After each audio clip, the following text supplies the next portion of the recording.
OK, fait que je vous laisse... Tu vas slapper un logo par-dessus. Oui, exact. Je vous laisse aller. On pourrait faire ça, que le logo, il descend, puis on est comme... Non. Hey, arrêtez avec vos espèces d'idées de création, d'intégration de vidéo. Je vous laisse faire vos intros. Oui, OK, go. 3.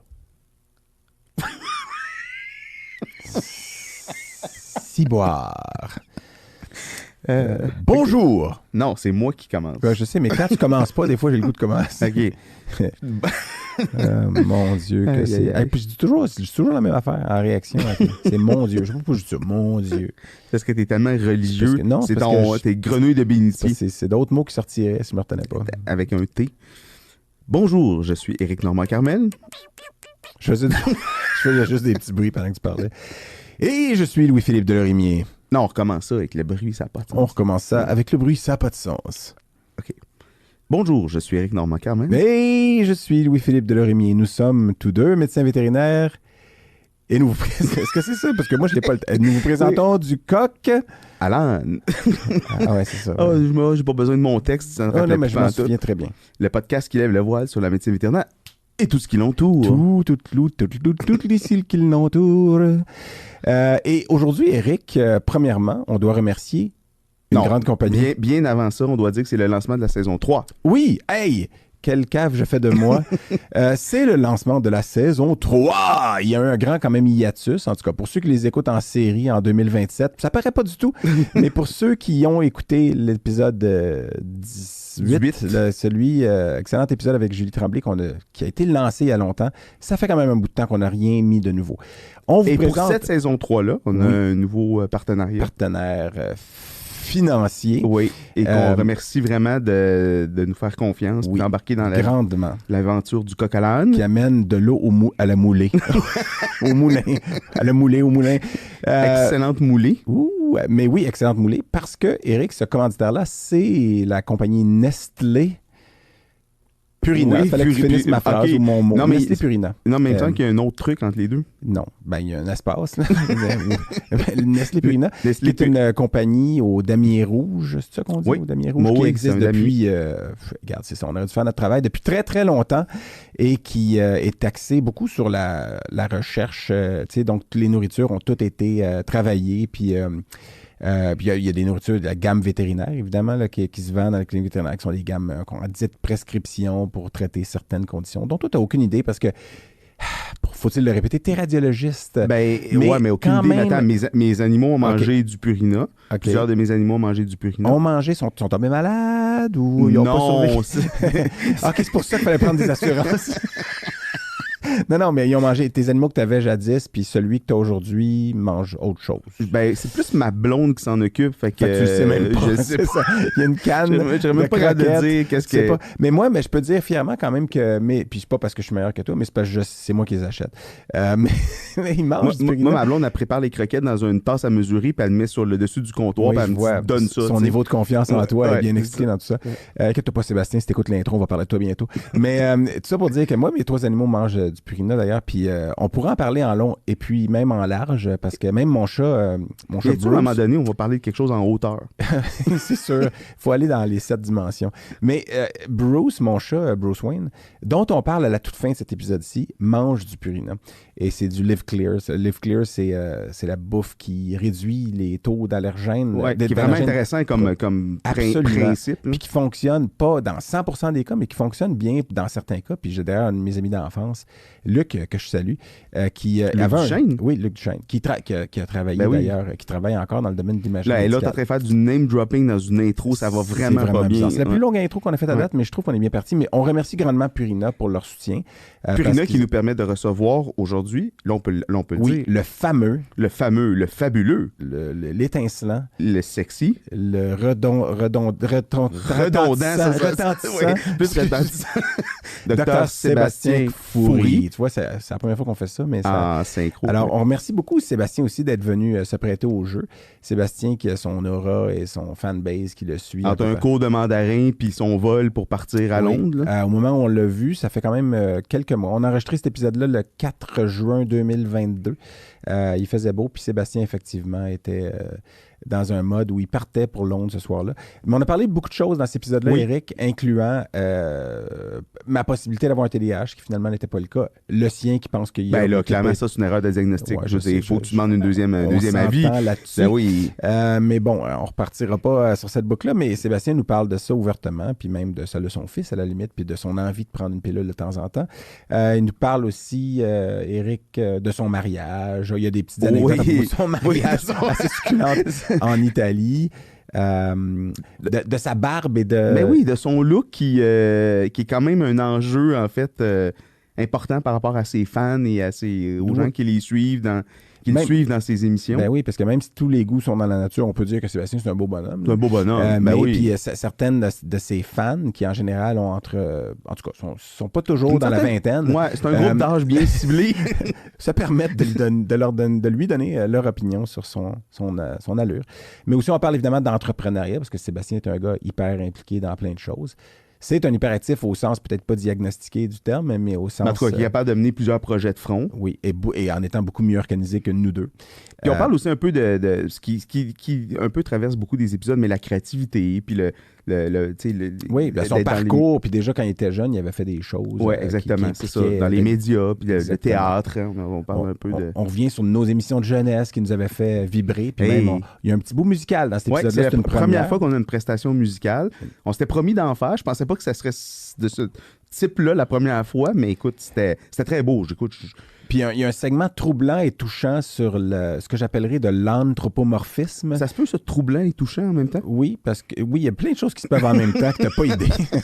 Mais ce que je vais me permettre d'appeler de l'anthropomorphisme, parce que c'est de l'anthropomorphisme à propos d'un âne ou d'un bourriquet ou d'une mule. En tout cas, on va parler de ça un petit peu en fin d'épisode. Je vous conseille de vous rendre jusque-là. Et même de teigne. On parle de teigne. Ah oui. Hein? Ça, c'est drôle parce que c'est quelque chose que beaucoup de gens de notre entourage partagent en commun, cet épisode de teigne. Beaucoup grâce à mon chat. Puis ça se termine sur une note à propos de ce chat, mais aussi, on parle même de la narcolepsie de Sébastien. Puis là, je le dis parce que, bon, il faut que vous sachiez à l'avance qu'il y a un problème de narcolepsie. Vous verrez dans l'épisode. Donc, merci encore à Purina, merci à Sébastien, merci à toi, Éric, comme d'habitude. Ça fait un grand plaisir de faire ces 2 premières saisons-là. Je suis très excité de cette 3e qui démarre avec toi. Je n'en crois ni mes oreilles ni ma bouche. Puis Éric, mais tes yeux, oui, par contre, ça, il n'y a pas de problème à ce niveau-là. Mais c'est la plus longue intro qu'on a faite et je vous invite à demeurer en ligne. Bonne écoute. Oui. Bonne écoute. Et on lance le générique. Le petit bruit de coq et d'âne.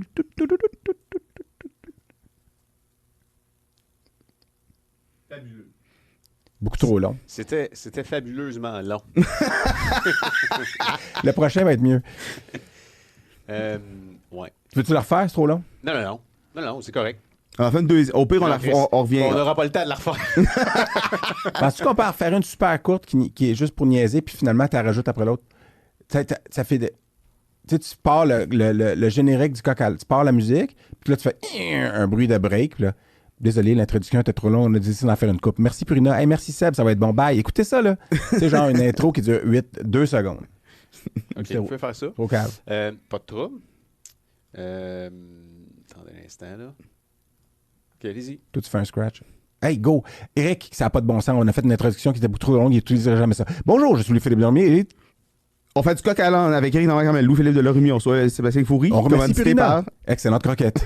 Go! Générique.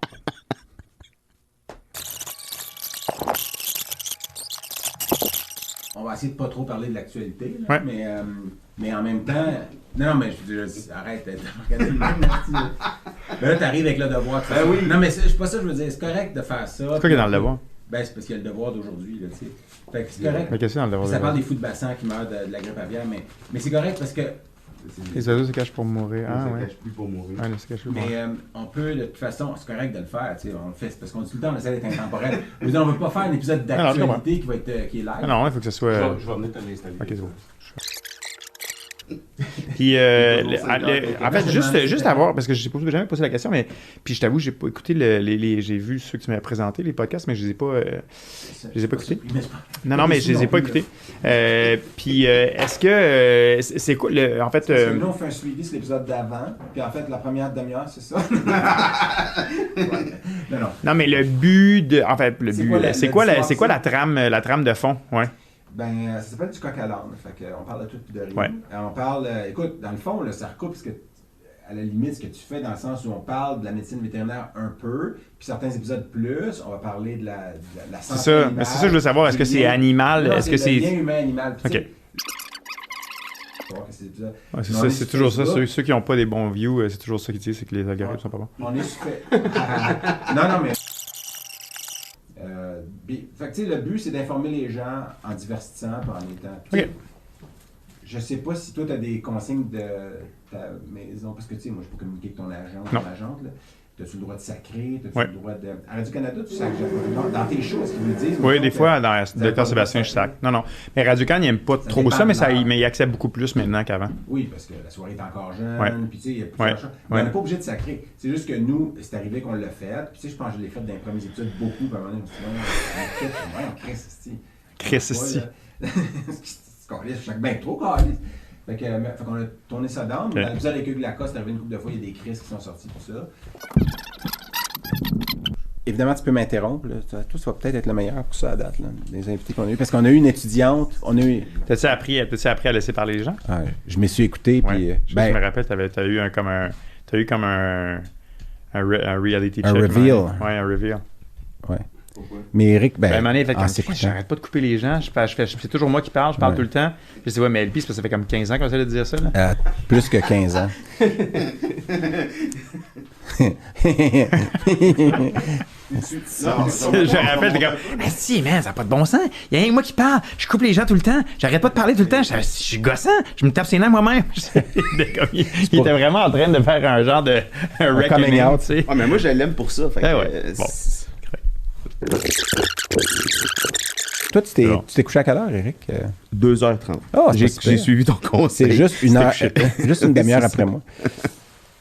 J'ai failli te texter, là, te dire es-tu couché? T'as l'air d'un vieux couple quand on fait ça. Mais séparé. Salut, chou. Oui, séparé.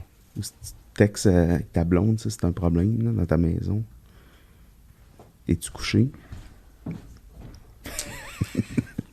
C'est un esti de manoir, c'est ça?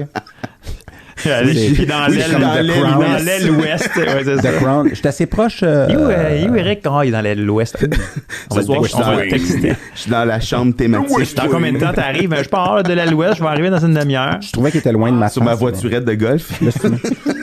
Mais dans la maison. Une demi-heure dans la maison avec la voiture de golf. Eric, j'espère que tu vas apporter des belles balles courbes aujourd'hui, là. Des balles courbes? T'as amené des papillons? Des papillons, ben oui, c'est sûr. Non, mais en anglais, c'est des curveballs. Ils disent pas butterfly. Non? Quand tu t'arrives, ils me disent, oh, that's a nice... Papillon. I'll throw you a curveball. Comment on dit son nom de famille, déjà? Hey, là, c'est peut-être bien la seule petite place où je me on va le dire. Charcuter mon nom. Mais je pense que ça va être ça va être plus comme du ping-pong aux Olympiques. T'as-tu vu les ping-pong aux Olympiques? Ben, j'ai vu des tournois de ping-pong. Je sais pas si c'était aux Olympiques, mais c'est assez impressionnant. Là. Ça il y a des moves. Non, mais il y a des moves aussi de fou. Là, où est-ce que... Parce que t'as le droit de... La balle n'est pas obligée de passer par-dessus le filet au ping-pong. C'est-à-dire que... Jusqu'à touche. Au tennis non plus, d'ailleurs. Mais ça, c'est du tennis de table. C'est parce qu'au volleyball... Moi, j'ai joué beaucoup au volleyball. Il y a des tiges verticales qui sont vis-à-vis les lignes. Fait que si le ballon, toute ton équipe envoie le ballon de mon côté, puis il sort vraiment beaucoup sur le côté, puis tu le renvoies de l'autre bord, mais à l'extérieur des tiges, le coup est pas bon. Alors qu'au tennis, puis au tennis de table, même s'il passe pas par-dessus le filet. Puis il y a des moves, là, où est-ce que, mettons, la table est comme ça, il y a le filet ici, puis le gars, il la prend ici, puis il l'envoie là, puis elle fait puis le gars, l'autre peut rien faire parce qu'il l'envoie avec un spin. Il l'a pris en dessous, elle monte en dessous du filet, en spinant, puis le gars, il est comme tabarnak. Il y a des moves, c'est comme les gars, puis l'autre, il regarde, puis il fait comme, puis il fait comme tabarnak. Puis il se regarde les deux adversaires, c'est comme pas d'allure. Mais ouais, je regardais ça quand j'étais fraîchement. Ping-pong, puis Jérôme est comme ah ouais, je joue au ping-pong quand j'étais plus jeune. Hey, on va pouvoir faire un concours d'imitation de Jérôme. C'est qui on va commencer avec Eric. Ah non, ben. Il va être déclassé. Non, mais c'est non de l'imiter, voir. Non, je suis pas bon dans les parce que mon fils imite Jérôme maintenant. Ah oui? Rémi, mais tout ce qu'il fait, c'est ah ouais, je m'appelle Jérôme. Il fait surtout les E. Tu sais. Il y a toujours un petit. Ouais, c'est ça que la fois que j'ai fait. La fois que j'ai plus fait rire François Bellefeuille, c'est quand j'avais imité Jérôme, puis j'avais dit quand tu veux imiter Jérôme, tu sais que c'est lui, même avant que tu aies dit un mot. Tu fais Un petit bruit de gueule. Ou quand il mange ce croissant trempé dans son café. On voit qu'on était co-bureau. Oui, c'est ça. Moi, je l'ai encore à côté de moi. Mais, souvent, il est en train de manger sa soupe. Il trempe son chocolat dans son café. Il fait la même affaire que sa soupe. Oui, Philippe. C'est bon. Ça va comment avec un bébé? François pleurait, puis il était comme... Tu sais, je dirais que tu peux le... Gars, dis-moi qui je vais imiter. Tu sais que c'est lui. Ouais. T'as-tu entendu le rant de Jean-Sébastien Girard, là? Je sais, parce que je l'ai entendu parler, parce qu'ils en parlaient encore à la soirée d'Encore Jeune, puis il m'envoie un texto. À chaque fois qu'il parle de moi à la soirée d'Encore Jeune, Jean-Sébastien Girard m'envoie un message après ça, dire... on va peut-être en parler durant le podcast. Ça se pourrait qu'on en parle. Je trouvais ça drôle, parce qu'il m'en a envoyé un la semaine passée, tu sais, je disais, là, je voulais juste être certain que, tu sais, on dit qu'il y a un remords après. Attends, pourquoi il t'en a envoyé un la semaine passée? C'est fini? C'est fini, mais il y a dû avoir une reprise, je sais pas trop quoi. En fait, ils ont parlé de ses meilleurs moments, puis ils ont repris un segment dans lequel il parlait de toi. Ah, c'est ça, c'est peut-être ça. Dans ses meilleurs moments, quand même. On y est. Les petits becs dans le cou, genre, je sais pas trop quoi. Je sais comment qu'est-ce qu'il fait là? Qu'est-ce qu'il raconte aussi? Bon, on va l'introduire tôt, là, pour que on fasse pas comme d'autres épisodes où est-ce qu'on a... Oui, c'est ça. Idéalement, avant 20 minutes. Hein? Non. Oui. Ça, c'est un des premiers épisodes. On a présenté l'invité, ça faisait 20 minutes qu'on parlait. Ouais, c'est ça. Puis genre, l'invité avait dit... C'est un peu comme dans la soirée, dans le... Tu entends parler pendant comme 20 minutes, là, après ça, il est comme « Hey, on commence le show! » tu sais. Ouais, mais c'est un peu ça qu'on faisait, malheureusement. Je pense qu'on était un petit peu trop excités. Tu nous dis quand, Dan? Ça sera pas long. C'est déjà long, là. Parce que là, il est rendu 10h moins 10, là, Dan. C'est pas de ta faute, là, c'est de sa faute, on le sait. Moi, j'étais là, sharp à 32, là. Sharp à 32. Le film nous arrive 10 minutes avant, j'ai comme, avec Eric Carmel, c'est pas ça, c'est nécessaire. Je suis arrivé à 9h05. Je me prépare mentalement à imiter les Anglais, parce que j'ai de la misère à... Quand je parle avec... mettons, je vais dans un pays, sans m'en rendre compte, j'imite leur façon de parler, là, vraiment... Tu sais, moi, j'aime les imitations, j'aime les langues. Fait que j'essaie d'imiter l'accent, puis tout ça. Puis Liliane est comme, arrête, là. Ouais. C'est comme en Italie, tu m'as chanté. Oui, puis quand je parle italien à l'italien. Genre, tu sais, puis là, après ça, tu sais, en Japon, je OK, go. 3. Ciboire. Bonjour. Non, c'est moi qui commence. Je sais, mais quand tu commences pas, des fois, j'ai le goût de commencer. OK. Mon Dieu, que c'est... Puis je dis toujours la même affaire en réaction. C'est mon Dieu. Je sais pas pourquoi je dis ça. Mon Dieu. Parce que t'es tellement religieux. Non, c'est tes grenouilles de bénitier. C'est d'autres mots qui sortiraient si je me retenais pas. Avec un T. Bonjour, je suis Éric Normand-Carmel. Je faisais juste des petits bruits pendant que tu parlais. Et je suis Louis-Philippe Delorimier. Non, on recommence ça avec le bruit, ça n'a pas de sens. On recommence ça avec le bruit, ça n'a pas de sens. OK. Bonjour, je suis Éric Normand-Carmel. Et je suis Louis-Philippe Delorimier. Nous sommes tous deux médecins vétérinaires. Et nous vous présentons... Est-ce que c'est ça? Parce que moi, je l'ai pas... Nous vous présentons du coq... Alan. Ah ouais, c'est ça. Ouais. Oh, j'ai pas besoin de mon texte. Ça non, mais je m'en souviens très bien. Le podcast qui lève le voile sur la médecine vétérinaire et tout ce qui l'entoure. Toutes les cils qui l'entourent. Et aujourd'hui, Eric, premièrement, on doit remercier une grande compagnie. Bien avant ça, on doit dire que c'est le lancement de la saison 3. Oui, hey! Quelle cave je fais de moi. C'est le lancement de la saison 3. Il y a eu un grand quand même hiatus, en tout cas pour ceux qui les écoutent en série en 2027. Ça paraît pas du tout, mais pour ceux qui ont écouté l'épisode 18, celui, excellent épisode avec Julie Tremblay qui a été lancé il y a longtemps, ça fait quand même un bout de temps qu'on n'a rien mis de nouveau. On vous présente... pour cette saison 3-là, on a un nouveau partenariat. Partenaire financier. Oui, et qu'on remercie vraiment de nous faire confiance et d'embarquer dans l'aventure du coq à l'âne. Qui amène de l'eau à la moulée. Au moulin. À la moulée, au moulin. Excellente moulée. Mais oui, excellente moulée. Parce que, Eric, ce commanditaire-là, c'est la compagnie Nestlé Purina, il fallait que je finisse ma phrase ou mon mot. Non, mais Nestlé Purina. Non, mais en même temps qu'il y a un autre truc entre les deux. Non, ben il y a un espace. Nestlé Purina, qui est une compagnie au damier rouge, c'est ça qu'on dit, au damier rouge, qui existe depuis, regarde, c'est ça, on aurait dû faire notre travail depuis très, très longtemps et qui est axé beaucoup sur la recherche. Tu sais, donc, les nourritures ont toutes été travaillées, puis... puis il y a des nourritures de la gamme vétérinaire, évidemment, là, qui se vendent dans les cliniques vétérinaires, qui sont des gammes qu'on a dites prescription pour traiter certaines conditions, dont toi, tu n'as aucune idée parce que, faut-il le répéter, tu es radiologiste. Ben, mais aucune idée. Même... Attends, mes animaux ont mangé du Purina. Plusieurs de mes animaux ont mangé du Purina. Ont mangé, sont tombés malades ou ils ont pas survécu? OK, c'est pour ça qu'il fallait prendre des assurances. Non, mais ils ont mangé tes animaux que tu avais jadis, puis celui que tu as aujourd'hui mange autre chose. Ben, c'est plus ma blonde qui s'en occupe. Fait que tu le sais même pas. Je sais pas. Il y a une canne. Je même pas capable de dire qu'est-ce que. Pas. Mais moi, je peux dire fièrement quand même que. Puis c'est pas parce que je suis meilleur que toi, mais c'est parce que c'est moi qui les achète. Mais ils mangent moi, ma blonde, elle prépare les croquettes dans une tasse à mesurer, puis elle le met sur le dessus du comptoir, puis elle me donne ça. Son niveau de confiance en toi est bien expliqué dans tout ça. Inquiète-toi pas, Sébastien, si t'écoutes l'intro, on va parler de toi bientôt. Mais tout ça pour dire que moi, mes 3 animaux mangent du Purina d'ailleurs. Puis on pourrait en parler en long et puis même en large, parce que même mon chat Bruce... à un moment donné, on va parler de quelque chose en hauteur. C'est sûr. Il faut aller dans les 7 dimensions. Mais Bruce, mon chat, Bruce Wayne, dont on parle à la toute fin de cet épisode-ci, mange du Purina. Et c'est du Live Clear. Live Clear, c'est la bouffe qui réduit les taux d'allergènes. Ouais, qui est vraiment intéressant comme principe. Puis qui fonctionne pas dans 100% des cas, mais qui fonctionne bien dans certains cas. Puis j'ai d'ailleurs un de mes amis d'enfance, Luc, que je salue, qui avait Luc Duchesne, qui a travaillé d'ailleurs, qui travaille encore dans le domaine de l'imagerie médicale. Là, tu es en train de faire du name dropping dans une intro, ça va vraiment pas bien. C'est la plus longue intro qu'on a faite à date, mais je trouve qu'on est bien parti. Mais on remercie grandement Purina pour leur soutien. Purina qui nous permet de recevoir aujourd'hui, là on peut le dire. Le fameux, le fabuleux, l'étincelant, le sexy, le redondant, plus retentissant.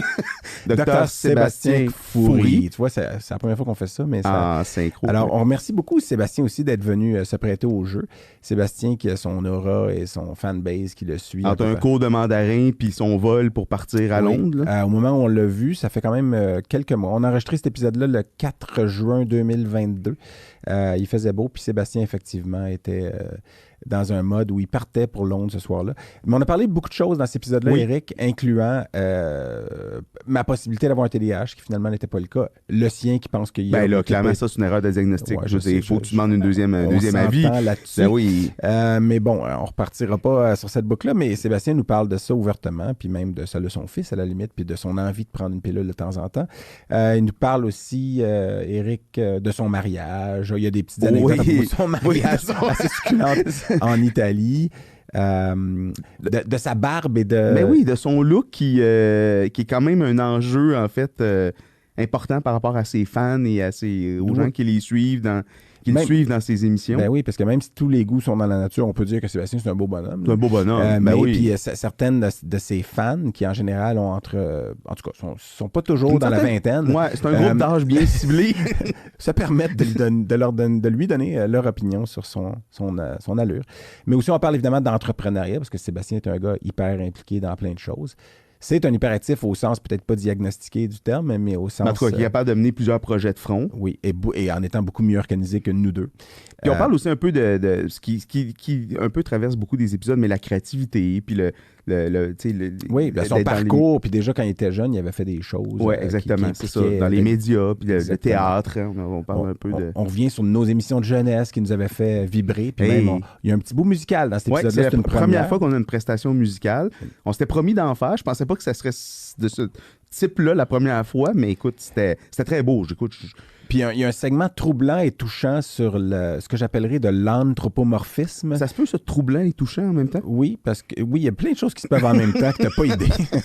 Mais ce que je vais me permettre d'appeler de l'anthropomorphisme, parce que c'est de l'anthropomorphisme à propos d'un âne ou d'un bourriquet ou d'une mule. En tout cas, on va parler de ça un petit peu en fin d'épisode. Je vous conseille de vous rendre jusque-là. Et même de teigne. On parle de teigne. Ah oui. Hein? Ça, c'est drôle parce que c'est quelque chose que beaucoup de gens de notre entourage partagent en commun, cet épisode de Teigne. Beaucoup grâce à mon chat. Puis ça se termine sur une note à propos de ce chat, mais aussi, on parle même de la narcolepsie de Sébastien. Puis là, je le dis parce que, bon, il faut que vous sachiez à l'avance qu'il y a un problème de narcolepsie. Vous verrez dans l'épisode. Donc, merci encore à Purina, merci à Sébastien, merci à toi, Eric, comme d'habitude. Ça fait un grand plaisir de faire ces 2 premières saisons-là. Je suis très excité de cette 3e qui démarre avec toi. Je n'en crois ni mes oreilles ni ma bouche. Puis Eric, mais tes yeux, oui, par contre, ça, il n'y a pas de problème à ce niveau-là. Mais c'est la plus longue intro qu'on a faite et je vous invite à demeurer en ligne. Bonne écoute. Oui. Bonne écoute. Et on lance le générique. Le petit bruit de coq et d'âne.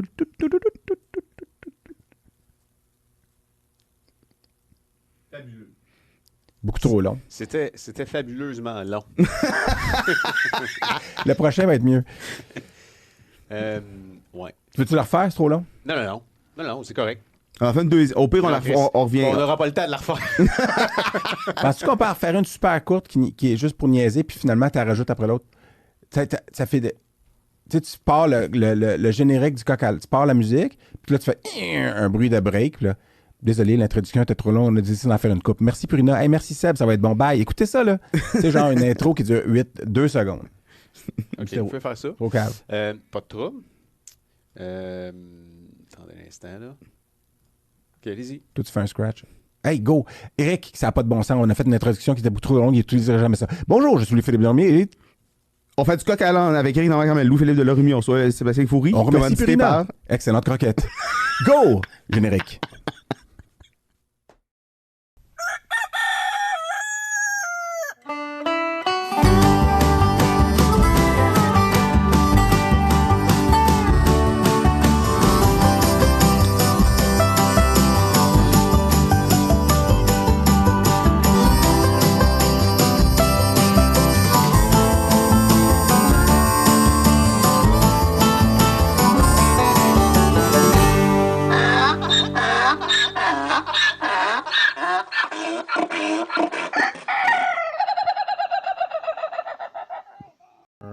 Hey!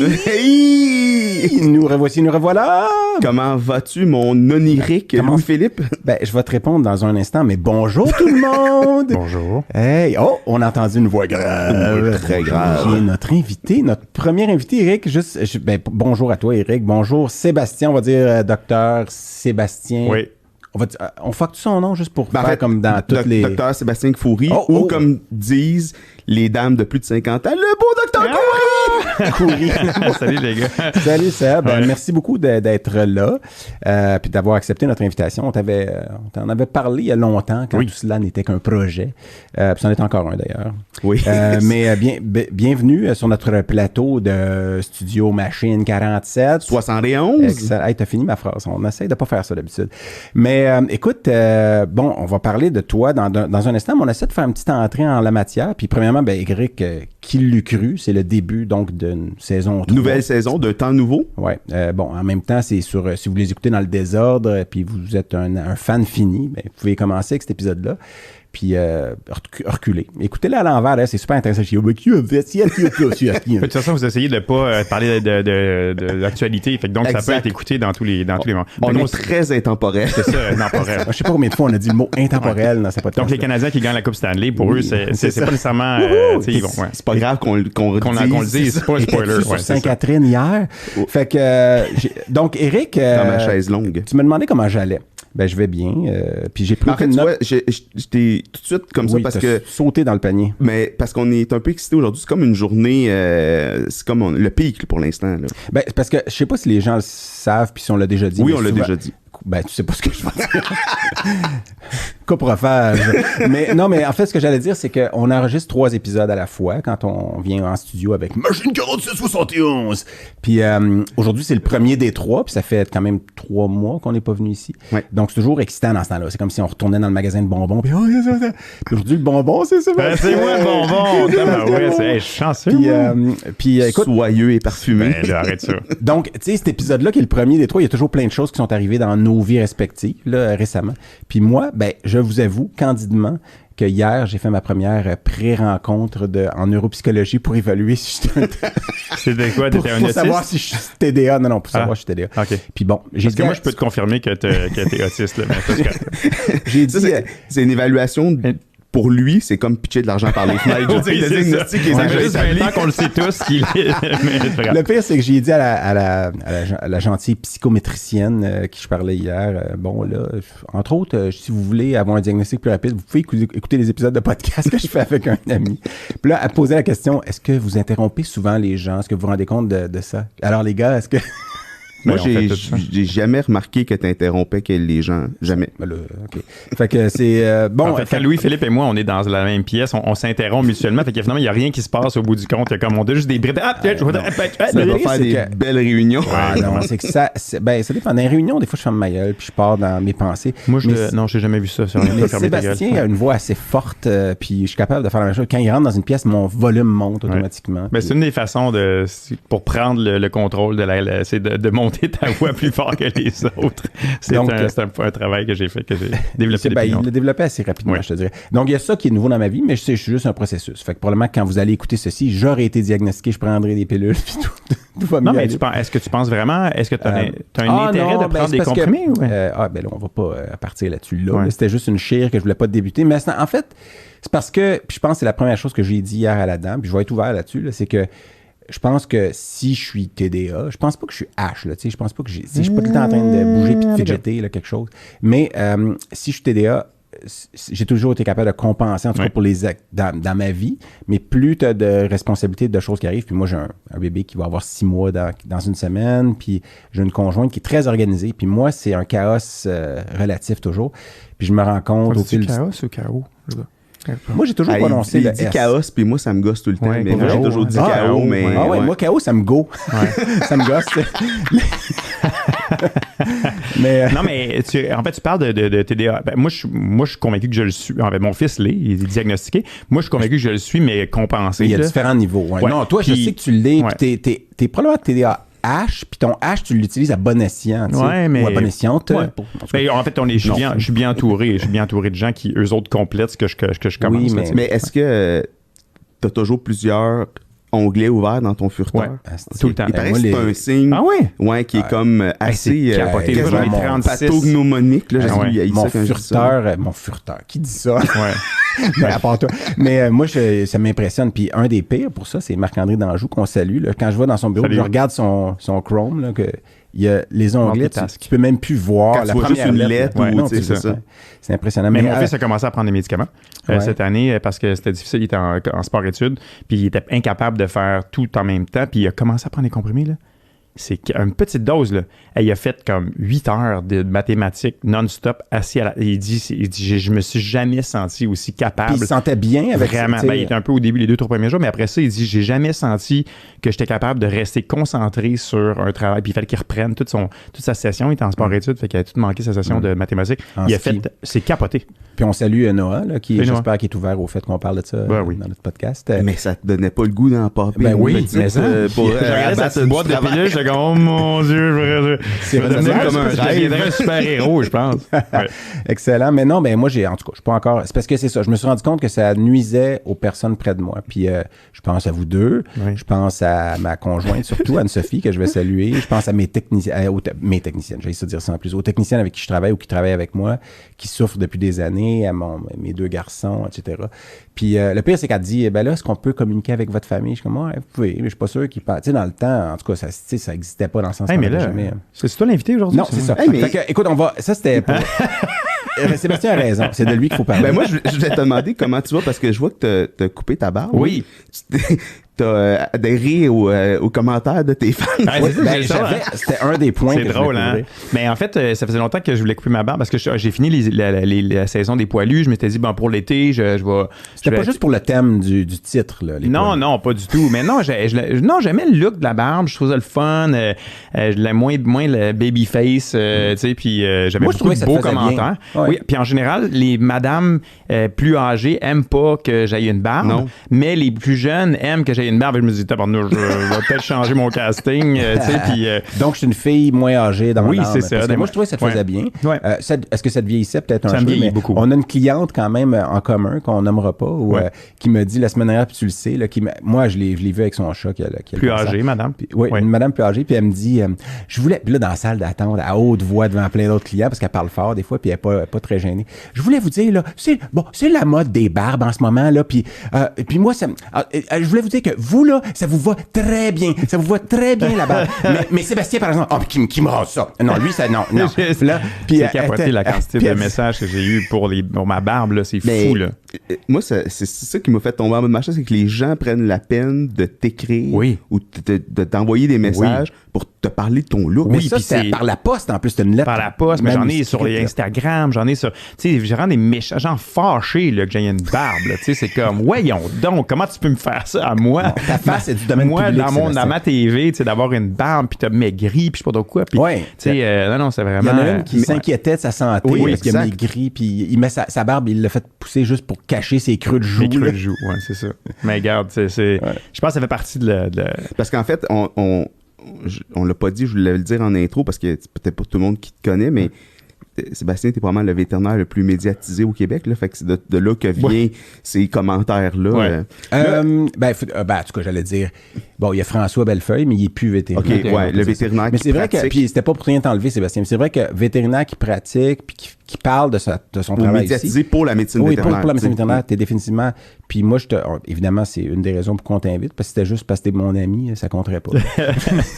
Oui, on s'était dit qu'on allait cette fois-ci commencer, parce que comme il est 17h10... Oui, alors il est toujours 5h quelque part. Et puis vous voyez, d'ailleurs, j'ai mis un petit t-shirt de bière aujourd'hui. C'est une bière qui n'existe pas, mais qui s'appelle... comment? Lucky Cock. Lucky Cock. Mais j'avais acheté ça à Minneapolis, au Minnesota, lors d'un congrès de Lac-Vim. On sait déjà... T'es jamais allé à ces congrès-là, mais Sébastien est déjà allé. Non, le Lac-Vim, il paraît qu'il est très beau, mais moi, je ne l'ai jamais vu, ce lac-là. Le lac Vim. Il y a le lac Ovid. Il y a un lac au Québec qui s'appelle le lac Ovid. Oui, c'est lac Ovid. Ouais. En tout cas, ça pour dire que c'est une fausse bière. Elle n'existe pas. J'avais acheté ça dans un congrès. Puis donc, j'ai décidé de porter ça. Mais je sais, Sébastien, que tu es plus un gars vin que bière. Mais tu bois de la bière aussi. J'adore la bière aussi. Puis parce que nous, on va peut-être avoir enfin quelqu'un qui va pouvoir faire une description intelligente d'une bière. Parce que nos descriptions, ça se limite à... Elle est bonne. Elle est bonne. Elle est froide. Mais elle est un petit peu fraîche. Mais, j'aime aussi beaucoup le saké, en passant. Oui, le saké. Mais ça, on va revenir, on va parler de ton voyage au Japon. Notre petite coutume, c'est d'ouvrir une bière de microbrasserie québécoise. Donc, encourager le acheton local. Puis, je suis allé à la petite boutique Cheers, qui est une boutique de bière de microbrasserie québécoise qui est sur la rue Wellington, à côté de chez nous, littéralement à 163 mètres. Et puis, j'ai eu l'aide de Catherine, qui est la propriétaire de Cheers. C'est la première fois que j'ai rencontré, mais elle était là. Puis, merci Daniel de déjà prévoir que je vais parler de décapsuler cette bouteille, justement. Donc, elle m'a suggéré, parce que j'ai dit, on va goûter ça avec un ami qui aime particulièrement le vin. Donc, as-tu une bière avec soit des levures ou, tu sais, qui sont plus champenoises ou quelque chose? Puis elle a dit, non, il y a la Veuve Joyeuse. Puis, en même temps, la Veuve Joyeuse, il faut faire attention comment on le dit. Il y a une petite connotation un peu, hein, Veuve Joyeuse. Veuve Joyeuse. Et la Veuve Joyeuse, qui est une bière de la brasserie, de la microbrasserie Avant-Garde, qui est à Montréal, et qui est un mélange, en fait, de deux bières. Et puis, c'est intéressant parce que ces deux bières-là, c'est à 70%, c'est la PS Tendresse. La PS Tendresse, Eric, on va y revenir dans quelques instants, après, et qui va bien avec toi. Et puis l'autre, à 70%, c'est de la PS Tendresse, et l'autre 30%, c'est la Jet Set, qui fit avec toi. Où t'en vas-tu ce soir, Sébastien, après être venu à notre podcast? Je quitte pour Londres pour une semaine. Alors, bonjour, je suis Sébastien Fourry. On est très chanceux, en fait, que tu aies pris une heure pour venir nous voir en ton cours de risotto avec Dany Laferrière et ton voyage à Londres.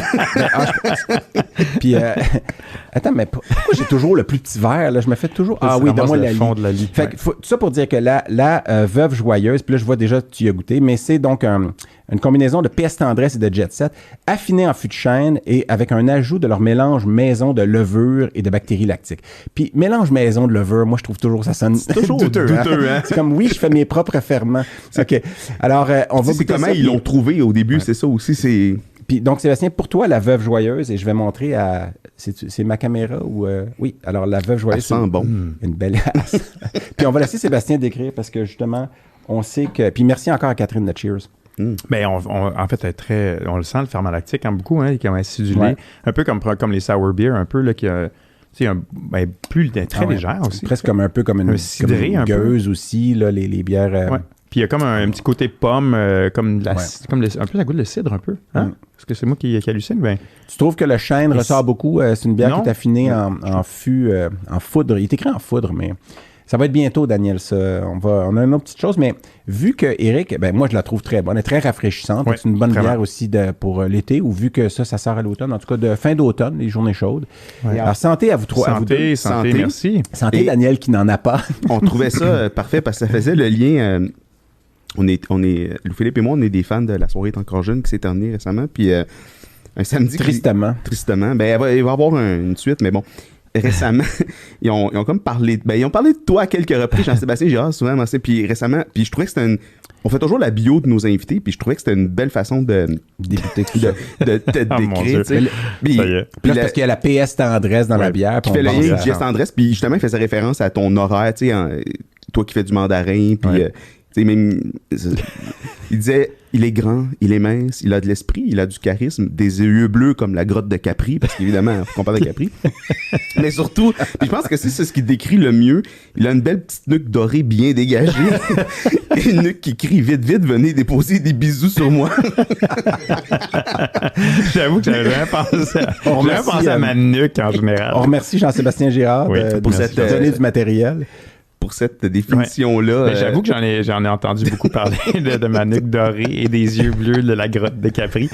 C'est drôle parce que JS, il m'envoie des fois des messages après avoir dit des choses comme ça, disant genre j'espérais que tu n'aies pas entendu ce que j'ai dit à la soirée est encore jeune, mais tu sais, c'est comme tout le monde écoute ça. Là, tu l'as eu comme invité aussi. Oui, je l'ai eu comme invité au Poilu, puis super, vraiment gentil. Mais c'est drôle parce que comme il y a une espèce de dichotomie entre le personnage et sa personnalité lui-même qui est très, quand même assez introverti et un peu gêné. C'est souvent le cas. Ouais. Ben oui, toi, absolument. Toi, t'es pas très Non, moi, je trouve comme ça. Moi, je suis j'ai juste une vitesse. Un vrai extro, là. Mais donc, au-delà de cette description-là de Jean-Sébastien, donc, promotion 2000. Ouais. Gradué en 2000, ouais. On peut circuler avant ça ou c'est juste, moi, j'aime ça, mettre ça comme ça, parce qu'en fait, 96, il m'a initié, 98, moi, je t'ai initié. Oui. Ascaris Moisi. Ascaris Moisi, ça c'est mon nom d'initiation. Je me rappelle toujours ta décoration de cou que tu as porté pendant. C'était un bol de toilette. J'avais un bol de toilette sur le tour du cou. Ouais. Parce je ne sais pas pourquoi. Ascaris Moisi, parce que c'était supposé sonner comme ton nom. Non, je pense que c'est Moisi ou Pourri. Pourri, c'est pourri peut-être. C'est peut-être Ascaris Pourri. Mais j'ai retrouvé un moment, quand on a commencé le projet du podcast, j'avais une espèce de dossier avec plein de trucs, puis j'ai retrouvé vos noms d'initiation que je t'ai envoyés. C'est très drôle de relire ça.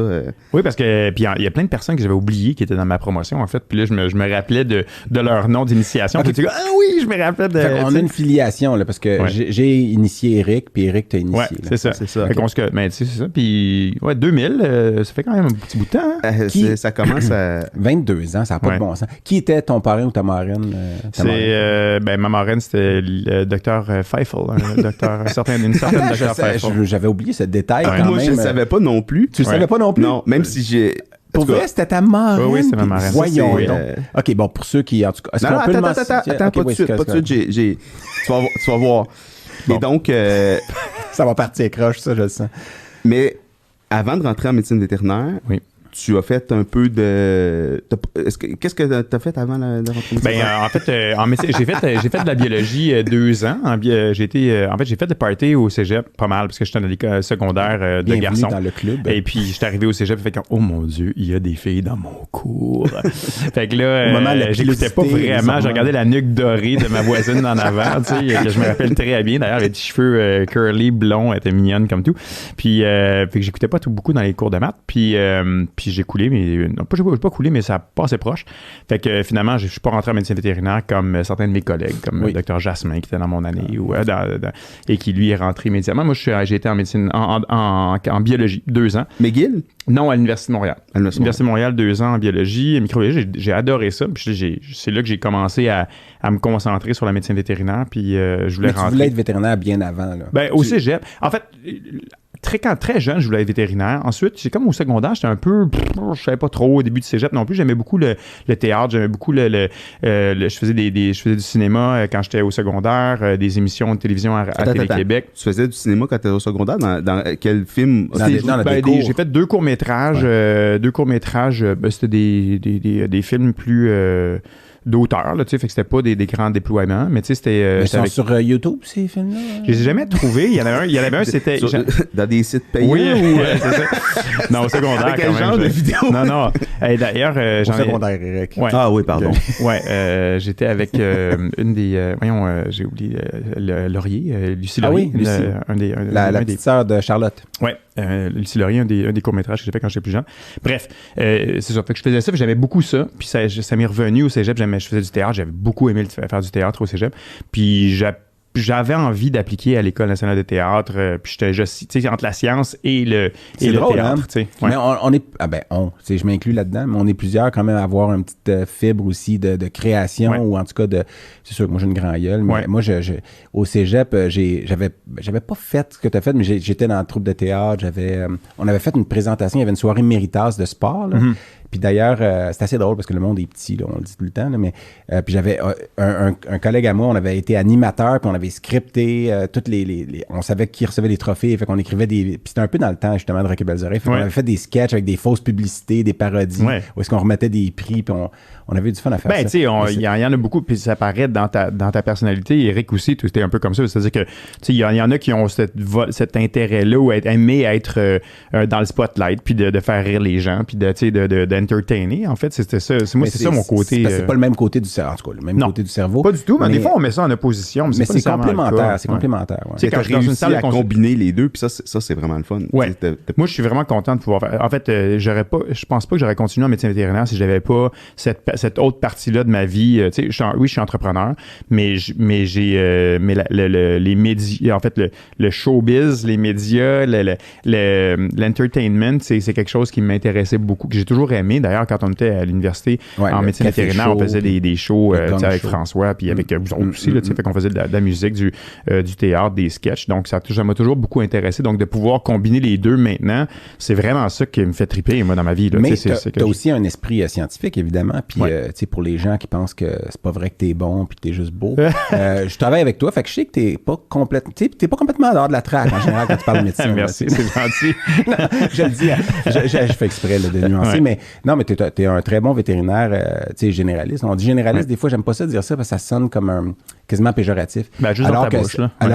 Non, mais omnipraticien, mais oui, puis on a déjà parlé de la nomenclature, mais je l'ai été, moi, puis c'est probablement, j'ai expliqué dans un des premiers épisodes que je trouvais que c'était par facilité que j'avais choisi une spécialité parce que j'ai choisi d'aller faire à 100% ce que j'aimais le plus dans... C'est très difficile d'être très bon dans tout. C'est presque impossible, en fait. Mais après ça, évidemment, quand on est omnipraticien, ben, on choisit... Il y a des choses qu'on aime mieux. Puis des fois, on dit, mon collègue, lui, aime mieux, mettons, les maladies de peau. Fait que moi, j'aime pas trop ça. Fait que tiens, gars, j'ai un chien qui pue, là, tu sais, puis qui a la peau graisseuse. Occupe-toi-en. Puis l'autre, c'est comme... J'aime bien comment tu réduis la dermato. Non, c'est un peu ça. Non.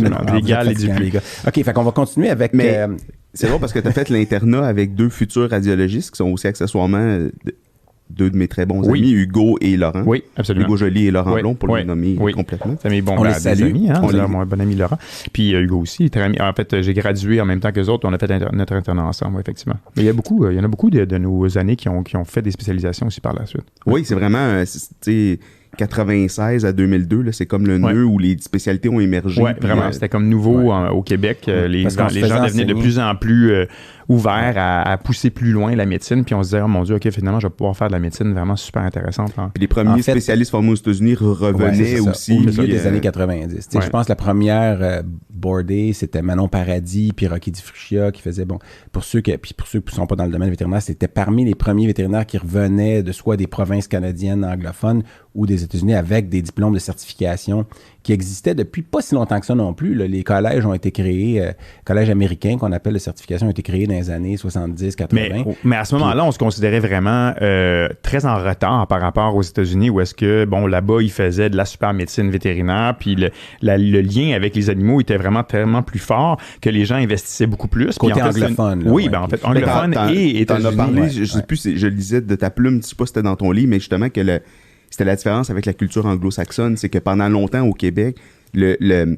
la place de l'animal de compagnie, ou en tout cas les soins des animaux de compagnie n'étaient pas la même que dans le reste de l'Amérique. Si, j'ai toujours eu peur de faire cette espèce de dichotomie-là entre la culture anglo-saxonne et la culture latine, où est-ce qu'on dirait que s'il y a plus un je m'en foutisme des animaux, ou plus un genre de... L'animal est au service encore de l'humain, tu sais, comparativement aux anglo-saxons, où est-ce que là, il y a un sentiment de responsabilité très, très développé. Pour un être vivant, là. Oui, puis ce qui fait qu'ils vont mettre vraiment l'animal en premier par rapport à leur voyage dans le sud, alors que souvent, je voyais l'inverse des latins, tu sais, fait que, puis on le voit. Ça a changé dans les 10-15 dernières années. Nous, on a tous connu la faculté comme étudiants puis comme interne, tout ça, dans les années 90. Puis les choses ont comme, à un moment donné, ça a basculé. Ouais, mais je veux quand même faire un pas en arrière de ce que vous dites, parce que malgré ça, malgré que tout ce que vous venez de dire est tout à fait vrai, ben on avait des professeurs qui étaient très dévoués, puis qui avaient pas, parce que pour moi, c'est des lettres après mon nom. Tu sais, c'est sûr que d'avoir fait une résidence en oncologie, puis d'avoir passé ce qu'on appelle les boards, là, les examens, c'est des lettres, mais c'est structuré. Fait que, tu sais, un collège de spécialité, ça amène quelque chose de structuré. Il faut que tes connaissances, ça soit ça. Il y a des examens qui sont difficiles. Mais ceux qu'on avait, qui nous enseignaient, puis qui étaient en clinique, étaient excellents. Puis je repense à tout. Puis, tu sais, j'ai presque pas le goût de les nommer parce que, en fait, on va en nommer quelques-uns. Moi, je vais le dire parce que je l'ai déjà dit dans une autre conférence. Luc Breton est probablement le meilleur radiologiste pour les des radios que moi, je connais. Puis Guy Bourgard, qui pratique encore. Qui a été formé par lui, qui s'est formé, auto-formé. À l'échographie, tout ça. Puis je pense évidemment, je pense, puis je le dis pas, là, tu sais, mais... t'as pas encore commencé des comprimés. Non, mais Norbert Bonneau, qui était à la fois comme pédagogue aussi excellent, puis qui était très bon en chirurgie, puis tous les autres, parce que pour ça, je voulais pas nommer de nom, parce qu'à un moment donné, on peut pas tous les dire, mais on se faisait enseigner par des gens qui étaient très dévoués, qui étaient excellents dans ce qu'ils faisaient, mais qui, pour les raisons qu'on connaît, n'avaient pas ces certifications-là. Ben, parce que c'était une compartimentation géographique. Oui, il y avait la langue aussi, fait qu'il fallait quitter le Québec pour aller faire la formation dans une autre langue. C'était pas encore dans l'air du temps. Donc, puis maintenant, évidemment, ça a explosé, puis les spécialistes, il y en a énormément, dont d'ailleurs ta conjointe, là, qui était ta marraine. En fait, on arrive là. Pour compléter la bio, moi, ce que j'ai eu le goût de faire, c'est que tu sais, des fois, on est encore à compléter ma bio. C'est un épisode de 7 heures, ça. Tu sais, quand tu rentres dans Google, un nom ou une question, il y a des suggestions. Fait que moi, je me suis dit, qu'est-ce que Google a à dire de Dr. Sébastien Faury? Fait que je rentrais ton nom, puis c'est le fun, parce que les questions qui sortent sont quand même assez pertinentes, puis moi, je suis certain qu'il y a beaucoup de tes fans qui se posent ces questions-là. Moi, je peux te les dire. Je ne les ai même pas faites, mais je me rappelle c'est quoi. Fait que ça commence par Sébastien Faury, vétérinaire. Bon, c'est pas pire. C'est une pas pire évidence. Âge. Là, les gens, ils sont comme, il y a quel âge, le Dr. Faury? Je sais pas si tu veux le dire. Pas de barbe. Ouais, c'est ça. Ben, j'ai 46. Quand j'ai une barbe, j'ai l'air de 46. Quand j'ai pas de barbe, j'ai l'air de 16. Juin 2022, 46, ceux qui veulent faire le calcul. Oui, c'est ça. Si vous l'écoutez après le collapse de la civilisation, il n'y aura plus 46 ans. Puis après ça, c'est origine. Puis c'est vrai, on en parlait hier. Tu sais, Faury, il y a le F, qui est un peu différent du Khoury qu'on entend souvent. Oui. Khoury, en fait, c'est la même origine que Khoury. Donc, en fait, c'est Khoury, la façon adéquate de le dire. C'est libanais d'origine, mais c'est un village différent. Le village de Kfour, en fait. Là. Donc, c'est non, on te croit. Je n'inventerai pas ça. Donc, c'est une personne de Kfour. Qu'est-ce qu'on fait à Kfour? Oui, c'est ça. Et puis, et d'ailleurs, ma conjointe qui est Fifle, en français, là, donc c'est Faury Fifle. C'est sûr que vos enfants ont décidé d'en garder juste un des deux. On n'a pas utilisé le nom composé. Puis c'était ça qui sort après, c'est... Conjointe. Conjointe. Mais il y a quelqu'un qui le sait parce qu'en bas, donc ça sort 10 choix, c'est marqué Liane. Ah oui? Fait qu'il y a quelqu'un qui quelque chose qui c'est mieux. Tu l'as dit à un moment donné. bien orthographié, ça, je pense que c'est quand on s'est mariés, en fait, il y a eu comme un petit article puis il disait sa conjointe Liane. Ouais. En Toscane? Oui. Après combien de temps que vous étiez? 20 ans. 20 ans. Mais moi, je croyais pas beaucoup au mariage. Hein, sérieux, mes parents se sont divorcés, séparés multiples fois. Puis moi, je suis pas pratiquant du tout religieux. Fait que pour moi, le mariage, c'était pas vraiment... c'était pas pour partir un couple. Sur les médias sociaux, tu viens de perdre quelques fans. Ouais. Ça se peut. En fait, ils sont partis avec ma barbe, de toute façon. Fait que, il y a Mathieu de Belleuil aussi qui est très, très déçu de savoir ça parce que lui-même va à l'église de Belleuil. Non, c'est un faux fan qu'on a inventé à l'épisode 1 qu'on ramène sur. Non, mais je croyais pas vraiment au mariage. Puis, mais tu avais dit, quand vous avez commencé à sortir ensemble, tu y avais dit... Si on est encore ensemble pendant 20 ans, je vais te marier. Puis moi, je pense que c'est la meilleure façon de se marier parce que tu dis, si la blonde a dit oui après 20 ans, elle veut te marier encore, c'est parce qu'il y a comme quelque chose qui est la lune de miel est terminée. Ironiquement. Là. Oui, effectivement. Tu croyais pas beaucoup au mariage, mais tu croyais au vin toscan puis au paysage de la Toscane, par exemple. Ça, je me rappelle juste parce que j'étais à son mariage, puis je me rappelle juste d'avoir reçu un courriel, moi qui est jamais organisé à l'avance, 1 an, peut-être 14 mois, 16 mois d'avance.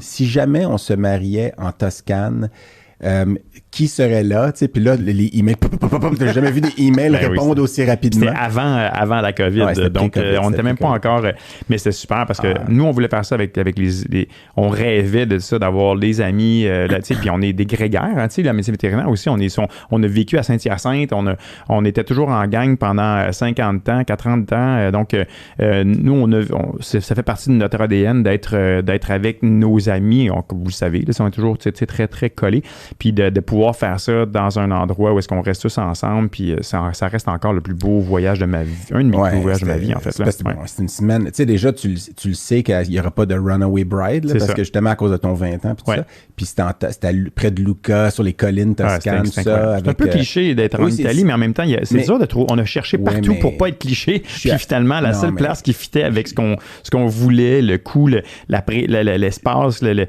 Je suis juste en partie d'accord avec le côté cliché de ce que tu dis, parce que c'est vrai que ça sonne cliché de dire ça. Je suis juste en partie d'accord. Oh, mais j'ai le droit, là, tu sais, d'être en partie en désaccord aussi.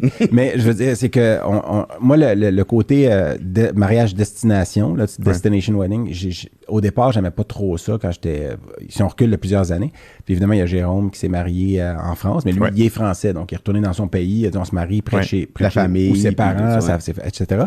Puis on avait beaucoup aimé ce mariage-là. C'est un peu à part à cause de ça qu'on a dit, on a tellement aimé ça qu'on aimerait ça avoir la même chose. Puis il avait loué un château au complet, un château du 15e siècle. Puis tu sais, là, tu dis, voyons donc, mais tu sais, ça coûtait pas si cher que ça, parce qu'à la gang, il y avait comme 30 chambres là-dedans, on occupait les 30 chambres. Puis les enfants couraient dans, tu sais, on pouvait les laisser partir, puis...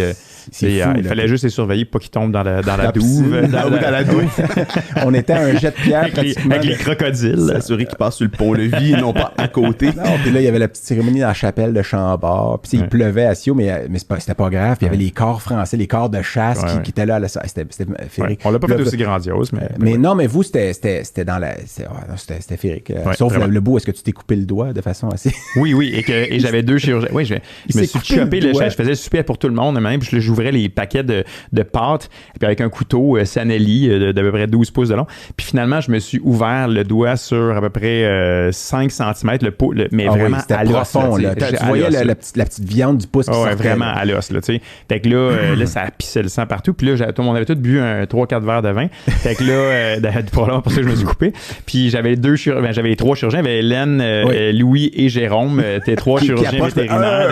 Ça va prendre des points. Et moi, j'ai toujours un kit depuis que j'ai fait l'émission à TV5, j'étais dans le monde, puis je me promenais avec les animaux, puis j'avais amené des kits de sutures. Je m'étais fait des sutures, d'ailleurs, je m'étais coupé dans une rizière. Puis, fait que j'avais toujours, j'ai tous des kits de sutures. Puis, finalement, j'avais les 3 chirurgiens un peu pactouilles, en train de me faire des points de suture à frette sur le bord de la piscine, tu sais. Puis là, ils s'ostinaient sur à quel endroit mettre les points. Puis, mais ils s'ostinaient quand l'aiguille était dans mon doigt, tu sais. Fait que là, quand tu te rends pas compte, mais quand tu t'ostines, tu oscilles un petit peu tu bouges un peu, tu sais. Surtout quand t'as quelques verres de vin. Oui, Toscane particulièrement. Fait que là, j'avais l'aiguille plantée dans la chair du pouce. Puis là, pendant qu'il s'ostinait, j'étais comme, tu peux-tu t'ostiner une fois que tu as sorti l'aiguille, s'il te plaît? Puis le pire, c'est que tu n'avais pas fini de faire le repas, là. Non, je suis retourné faire le repas. Tu t'es fait coudre, puis après ça, tu es retourné travailler dans la cuisine. Ça m'a arrêté de soigner. Mais ça goûtait plus métallique que d'habitude, cette pizza-là. C'est une protéine. C'est drôle parce que je me suis coupé aussi le pouce en expliquant à mon gars qu'on devait jamais couper une branche vers soi-même. Puis en lui disant ça, je me suis coupé le doigt. J'avoue, j'étais chez Jérôme Dastou, puis j'ai obligé d'aller me faire des points aussi à l'hôpital. Mais c'était un voyage, je te le rappelle, phénoménal. Mais Éric, est-ce que là, on n'a pas fini sa bio, là? Hein? Parce qu'elle est longue, cette bio, quand même. Puis je veux juste, est-ce que toi, tu as beaucoup d'autres choses à rajouter? En fait, c'est juste parce qu'après, un élément important, c'est que tu es devenu président de l'hôpital centre vétérinaire Véténou. C'est une séquence d'hésitation qui était planifiée. C'est une hésitation planifiée, bravo. Et donc, ce côté entrepreneur-là, puis quand est-ce que ça t'est venu le goût de... Parce que c'était quand même une grosse structure déjà. Ouais, j'ai toujours eu. Moi, En fait, quand j'ai gradué de médecine vétérinaire, j'étais convaincu que je voulais être propriétaire d'un hôpital vétérinaire.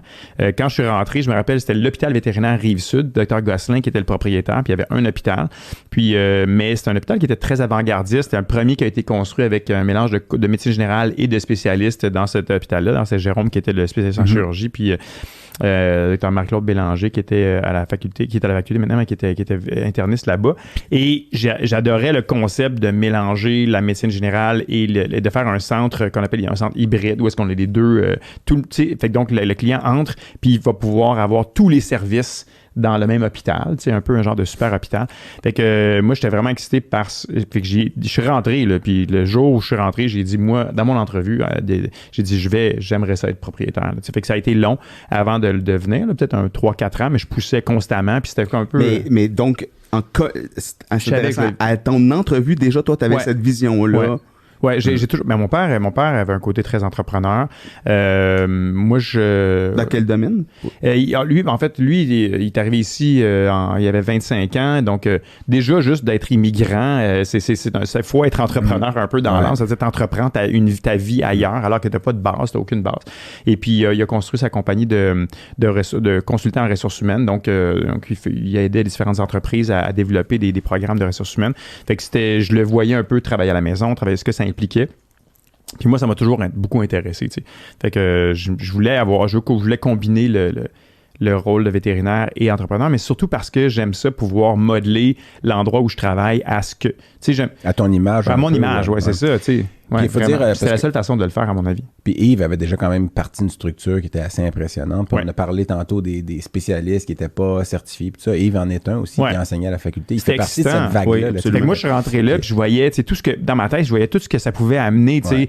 Puis t'es visionnaire, tu veux dire, est-ce que tu vois un peu qu'est-ce que ça peut, la prochaine étape, c'est quoi? C'est ça. Moi, c'est ce qui m'excite dans un projet, c'est le produit final. C'est-à-dire que mais je le vois déjà, tu sais, mettons, tu sais, comme là, Éric, tu travailles au Centre vétérinaire Laval, Louis-Philippe au Centre vétérinaire Rive-Sud, puis tu sais, moi, je vois déjà Rive-Sud, comment on va développer ça dans les prochaines années pour que ça devienne, tu sais, modifié physiquement, ça va être quoi les équipements, qu'est-ce qu'on va développer également en contrepartie, tu sais, en annexe, CVL, le Centre vétérinaire Laval, on est en train de le développer également pour les prochaines années, on a des millions à mettre dedans pour qu'il devienne comme le centre de dialyse, puis fait que tu sais, pour moi, c'est ça qui m'excite, puis après ça, toutes les étapes, je les vois pas vraiment, c'est les gens qui me disent, ben non, attends, il va y avoir tel obstacle, mais moi, c'est le produit final qui me T'es un idéateur, mais tu penses pas toujours à tous les détails. Ça. Mais ça, c'est normal aussi, mais parce qu'en corollaire à ça, là, tu mentionnes évidemment nos centres, puis une des raisons, tu sais, on a eu comme invité Hugues Lacoste, qui est un bon ami commun, puis que moi, j'ai été avec lui, je l'ai connu aux États-Unis, puis tout ça. Puis il a lui aussi un côté entrepreneur, puis c'est notre... Puis je le dis tout le temps avec des guillemets, mais il n'y a pas de guillemets, c'est un peu notre compétiteur. Dans le sens où, c'est un compétiteur. Puis c'est là aussi, en fait, le groupe pour lequel il travaille, qui est le groupe DMV, puis Passionimo, puis tout ça, qui fonctionnent différemment de nous, mais qui font de l'aussi bonne médecine, puis qui ont des gens, parce que en principe, au bout du compte, c'est pas les machines. Toi, c'est radiologiste, là, mais c'est pas les machines qui font le travail, mais vous autres, c'est vrai que c'est les machines, là, sans résonance. Puis bientôt, ça va être les machines qui vont lire les radios. Ouais, d'ailleurs, j'ai vu un article sur l'intelligence artificielle encore récemment. Mais c'est les gens qui font la... Puis tu sais, ils ont un groupe de personnes excellentes, dont ta conjointe. Puis toi, moi, ma petite question corollaire à ça, c'était... Je sais qu'au départ, elle travaillait justement pour notre groupe. Puis quand t'es devenu, j'achète des parts, elle a dit, moi, je veux pas travailler pour mon chum. Puis je comprends complètement cette décision-là. Puis elle a décidé de finalement partir pour aller à la compétition parce que tu devenais propriétaire. C'était difficile comme décision parce que Moi, j'aimais parce qu'elle aimait travailler là. Ouais, elle aimait travailler là. Puis moi, j'aimais l'avoir avec, tu sais, on allait travailler ensemble, puis on se côtoyait de façon, tu sais, séparée. On était dans chacun de nos départements, mais c'était le fun de savoir qu'elle poussait dans la même direction. Moi, tu sais, de savoir qu'elle n'était pas pour mon compétiteur. Fait que ça a été difficile. Mais t'as jamais vu ça comme une trahison, parce que c'est pas une trahison, c'était une décision qu'elle a fait. Évidemment, là, j'étais en train de te mettre des mots dans la bouche, mais c'était une décision qu'elle a prise pour elle, parce qu'elle dit, moi, tu sais, il y aurait un malaise à dire je travaille, puis mon chum, c'est avec mon boss. raison, tu sais, avec raison. Il y a des décisions qui sont difficiles quand tu es entrepreneur, qui font chier les employés pour X raison que ce soit. Tu es obligé de les prendre en sachant qu'il va y avoir des frustrés, puis tu n'as pas envie que ce soit ta blonde qui soit frustrée, puis tu ramènes ça à la maison le soir, puis là, tu t'ostines sur la décision que tu as prise en tant que propriétaire, en tant qu'entrepreneur. Fait que je pense que c'est une bonne affaire, parce que pour moi, ce qui m'a gardé à long terme dans ça, c'est, puis d'être capable de faire autant de choses, c'est de pouvoir faire une coupure le soir et la fin de semaine quand j'arrive à la maison. Oui, on vente peut-être 30 minutes quand j'arrive, et après ça, je parle plus du travail, je pense plus au travail, je regarde plus mes courriels de travail, puis le week-end, c'est pareil. D'ailleurs, quand Louis-Philippe vient au chalet, ou Jérôme, qui est un chirurgien qui est un bon ami aussi, ou Louis, qui est un chirurgien et qui travaille avec moi, je leur demande de pas parler de job, j'essaie. Puis dès qu'ils commencent à en parler, dès que ça dérape, moi, je me sauve. Mais on se fait ramener à l'ordre, on ramène à l'ordre. Ou je me fâche. Mais as-tu terminé sa bio? Parce que moi, ça va... OK. Je t'ai tellement fait une passe à la poste, puis j'ai eu peur que... Ah, la passe de Liam. Ouais, puis j'ai eu peur que tu shootes à côté du but. Mais la passe que je voulais, c'était... Parce que là, ça a été probablement la plus longue bio qu'on a faite à date. Là. Mais en même temps, on a couvert plusieurs points. Je fais tellement de choses. On n'a même pas couvert genre le tiers de ce que tu fais. Mais non, mais justement, c'est parce que t'as parti sa bio à je rentre en médecine vétérinaire puis je gradue en 2000. Moi, je voulais juste... Puis t'as dit tout à l'heure quand même que t'avais pas... t'as décidé d'aller en médecine vétérinaire au cégep, mais que tu y avais pensé quand tu étais jeune aussi. Puis, est-ce qu'il y a des émissions de jeunesse que toi, tu te rappelles, que tu écoutais, puis tu sais... Puis, oui, parce que je sais que t'aimes chanter. Attends, parce que je sais que t'aimes chanter. Fait que... Vagabond. Fait que oui, c'est ça, parce que est-ce que tu l'écoutais le Vagabond? Ben oui, j'écoutais le Vagabond, j'écoutais Skippy, j'écoutais Saturnin, mais là, j'ai su récemment que des fois, ils plantaient des clous dans les pieds de Saturnin pour qu'il reste en place pour pouvoir le filmer, là, mais ça, c'était dans le temps que les animaux étaient maltraités pendant les tournages, mais oui, en fait, tout ce que j'ai... Mais je pense que c'est parce qu'il y avait toutes les émissions d'enfants avaient les animaux dedans, là, tu sais. Mais j'aimais beaucoup les animaux, là, tu sais. Ça me faisait triper, là. Ouais. Ben, ma petite interlude, c'était que je voulais qu'on fasse une petite pause musique parce que je t'aime chanter. Fait que là, Eric, je pense, est-ce que toi, tu as une voix de chanteur? Oh non. Fait que tu vas dire non. Parce qu'on fait la petite musique. Fait que là, la petite musique, là, ça va jouer dans vos oreilles. Moi, je serais bon pour faire des petits mouvements de danse. Fait que peut-être, Sébastien, c'est toi qui commences. Là, c'est la fin d'un épisode, visiblement. On va peut-être se faire couper ça parce que, à cause de... On verra. Fait que c'est toi qui commences. Puis moi, je vais... Parce qu'on le fera pas à deux en même temps. Mais tu fais ce bout-là. Oh, yes! Ah, si, j'aime ça. Il est d'une voix qui m'appelle et m'attire. Au fil des routes, je l'écoute et la suis. Quand je m'arrête, c'est pour me faire des amis. Je peux pas rester le temps d'un sourire, il faut partir. Il se peut qu'un beau jour, je me repose enfin. Jusqu'à ce jour, je poursuis mon parcours. Ah non, c'est pas tout de suite. C'est avec moi, tu veux marcher, mets ton chapeau, t'inquiète de rien, et puis t'en viens. Il se peut qu'un beau jour, je me repose enfin. Jusqu'à ce jour, je poursuis mon parcours. Là, le monde est mon chez moi. Alors, c'est ça. Ouais, tu te rappelles pas de la fin, hein? Le monde est mon chez moi. Puis, c'est quoi l'instrument? C'était le... oui! C'est pas des ondes Martineau, mais merci, Daniel. Mais c'est... Non, parce que je sais que Sébastien aime chanter. Je suis sûr qu'il y en a plein qui ont chanté à la maison. Là. Avec nous? Ben, j'espère. Les parce que 6 auditeurs. Le Vagabond, le chien s'appelait London, où tu t'en vas ce soir à Londres, hein, pour faire la petite boucle. Puis, non, mais il y avait plusieurs chiens, non? Oui, mais il était dans cet épisode... En tout cas, souvent, il est écrit avec London. Il y en a 6 qui sont morts dans le tournage. Possiblement. Non, c'est vrai qu'il y a eu des vagabonds différents. Puis le chanteur, d'ailleurs, qui chantait la version française, parce qu'en anglais, c'était C'était quoi le nom? C'était... The Little Hobo. Oui, The Littlest Hobo. Ouais. Puis en français, Le Vagabond, la chanson, c'était Gilles Rivard, le chanteur qui s'appelait, qui est décédé à 42 ans d'un cancer. Le plus petit vagabond en français, c'est le plus petit vagabond. Mais non, mais je veux dire, la traduction littéraire, littéral aurait dû être le plus petit vagabond. Mais c'était ma petite interlude musicale. J'aime ça. On aurait plein d'autres. Hein. Il y aurait Rémi sans famille. Je m'appelle Rémi. Je connaissais la chanson de Déméthane en japonais par cœur.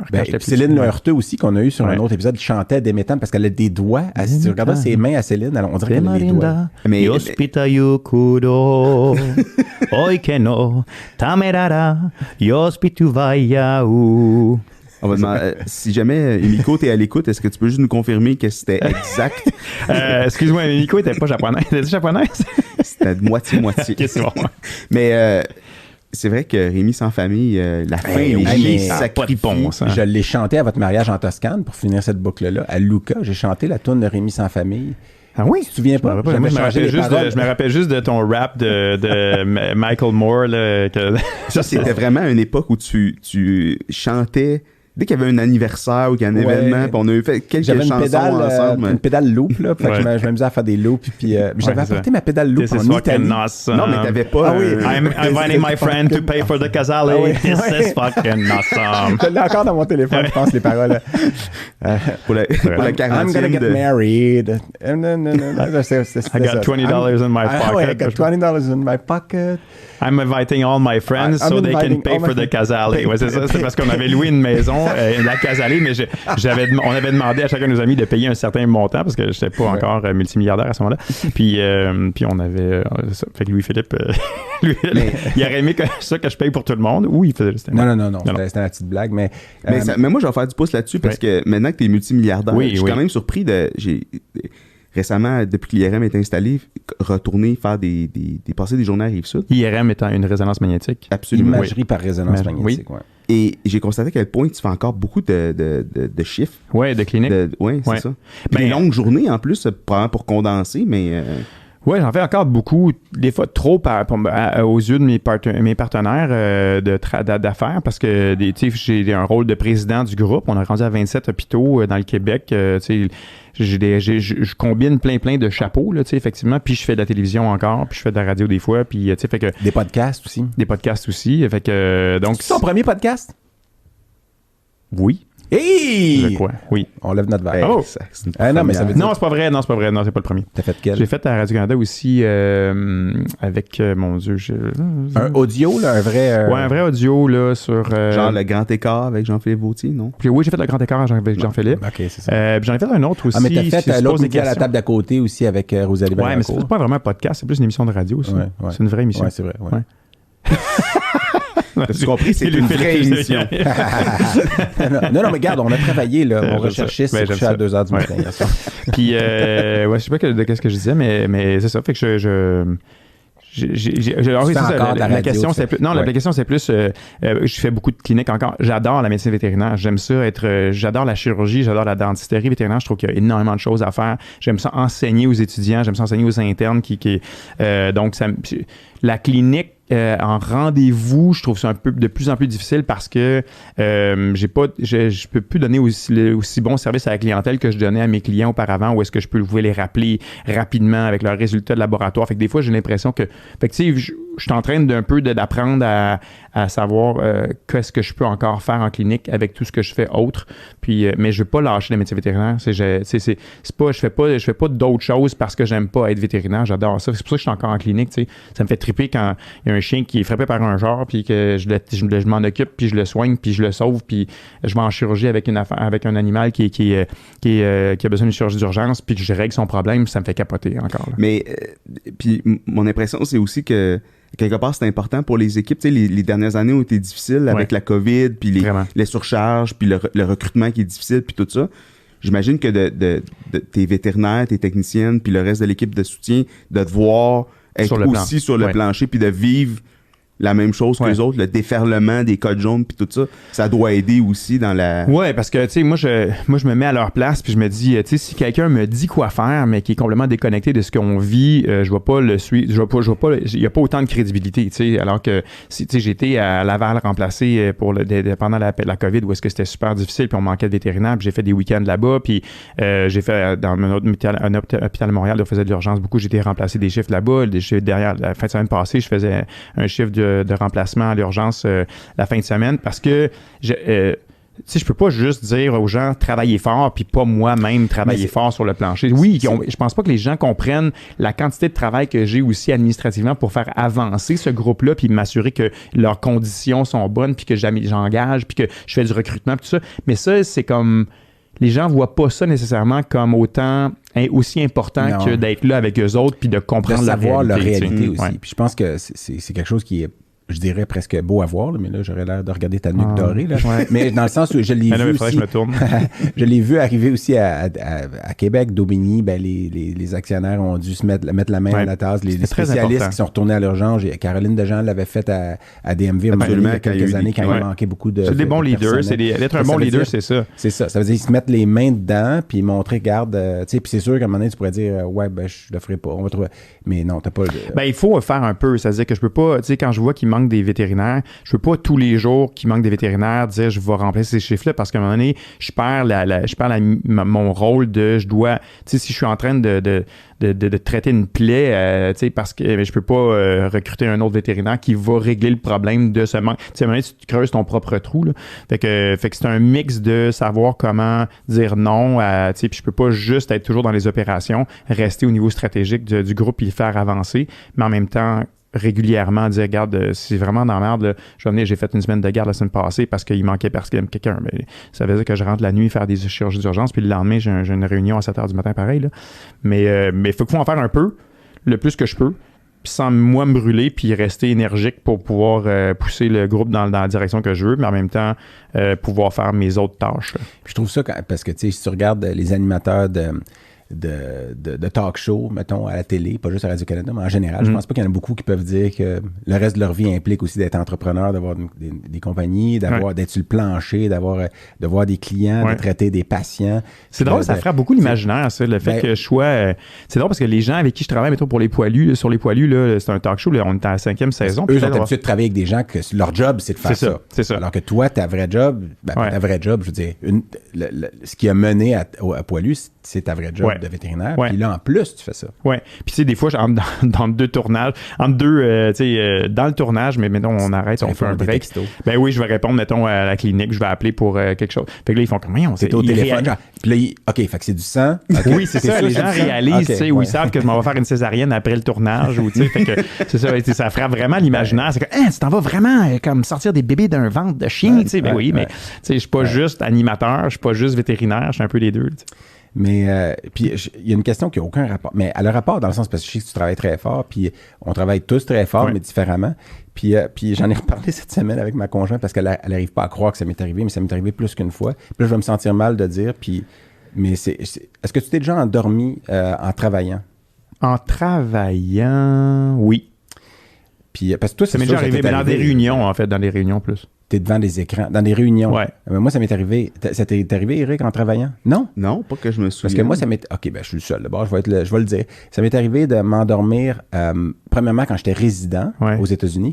Ça m'est arrivé de m'endormir debout en parlant à un client dans une salle de consultation. Ouais. J'étais épuisé, puis... J'étais sûr que tu vas faire évaluer par ta neuropsychologue plus que... Non, mais j'étais en train de parler au client, puis à un moment donné, c'est parce que tu parles d'une maladie que tu envoies à chaque jour, puis t'expliques, puis à un moment donné, c'est pas une cassette que tu parles, parce que c'est jamais une cassette dans le sens où chaque patient est différent, puis ça, je suis très fort là-dessus pour dire, bon, quelle est la particularité de ce chien-là, mais il reste que tu dis, ben là, quand on a telle tumeur, puis là, tu te mets à parler de pronostic, puis là, je suis parti un peu, puis je parlais au client, puis à un moment donné, je suis debout, là, je me suis à côté des cuisses sur la table d'examen, puis là, à un moment donné, mes yeux ont fermé, puis ils ont rouvert, puis là, j'ai regardé le client, puis j'étais comme, qu'est-ce que j'étais en train de dire il y a 2 secondes? Il y a 1 seconde. Puis le client me regarde, puis j'avais les yeux qui chauffaient. Puis je regarde, Est-ce que ça sentait les toasts brûlés à ce moment-là? Ou Non, je savais que je m'étais endormi. Fait que j'ai dit au client, je reviens. Je suis allé derrière, je me suis mis de l'eau froide d'en face. Ça, ça n'a pas de bon sens. Puis j'étais en 2e année de résidence. Puis ça. Mais durant la COVID, ce qui est arrivé, c'est qu'on faisait beaucoup de consultations en parlant au téléphone aux gens. Puis là, j'étais à mon bureau, je commence à remplir un dossier, je parle au téléphone en même temps.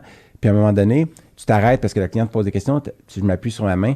Puis là, c'est arrivé que faut que tu te dis, voyons, parce que pas la cassette, j'aime pas ça dire la cassette part, mais quand tu te remets à parler de quelque chose que tu as fait, puis là, ça fait 22 ans que je fais de l'oncologie, parler d'une tumeur que j'ai peut-être vue, c'est le 2000e cas. Un truc fréquent. Puis, à un moment donné, c'est que ça devient comme une seconde nature. C'est quoi, je viens de réaliser quoi?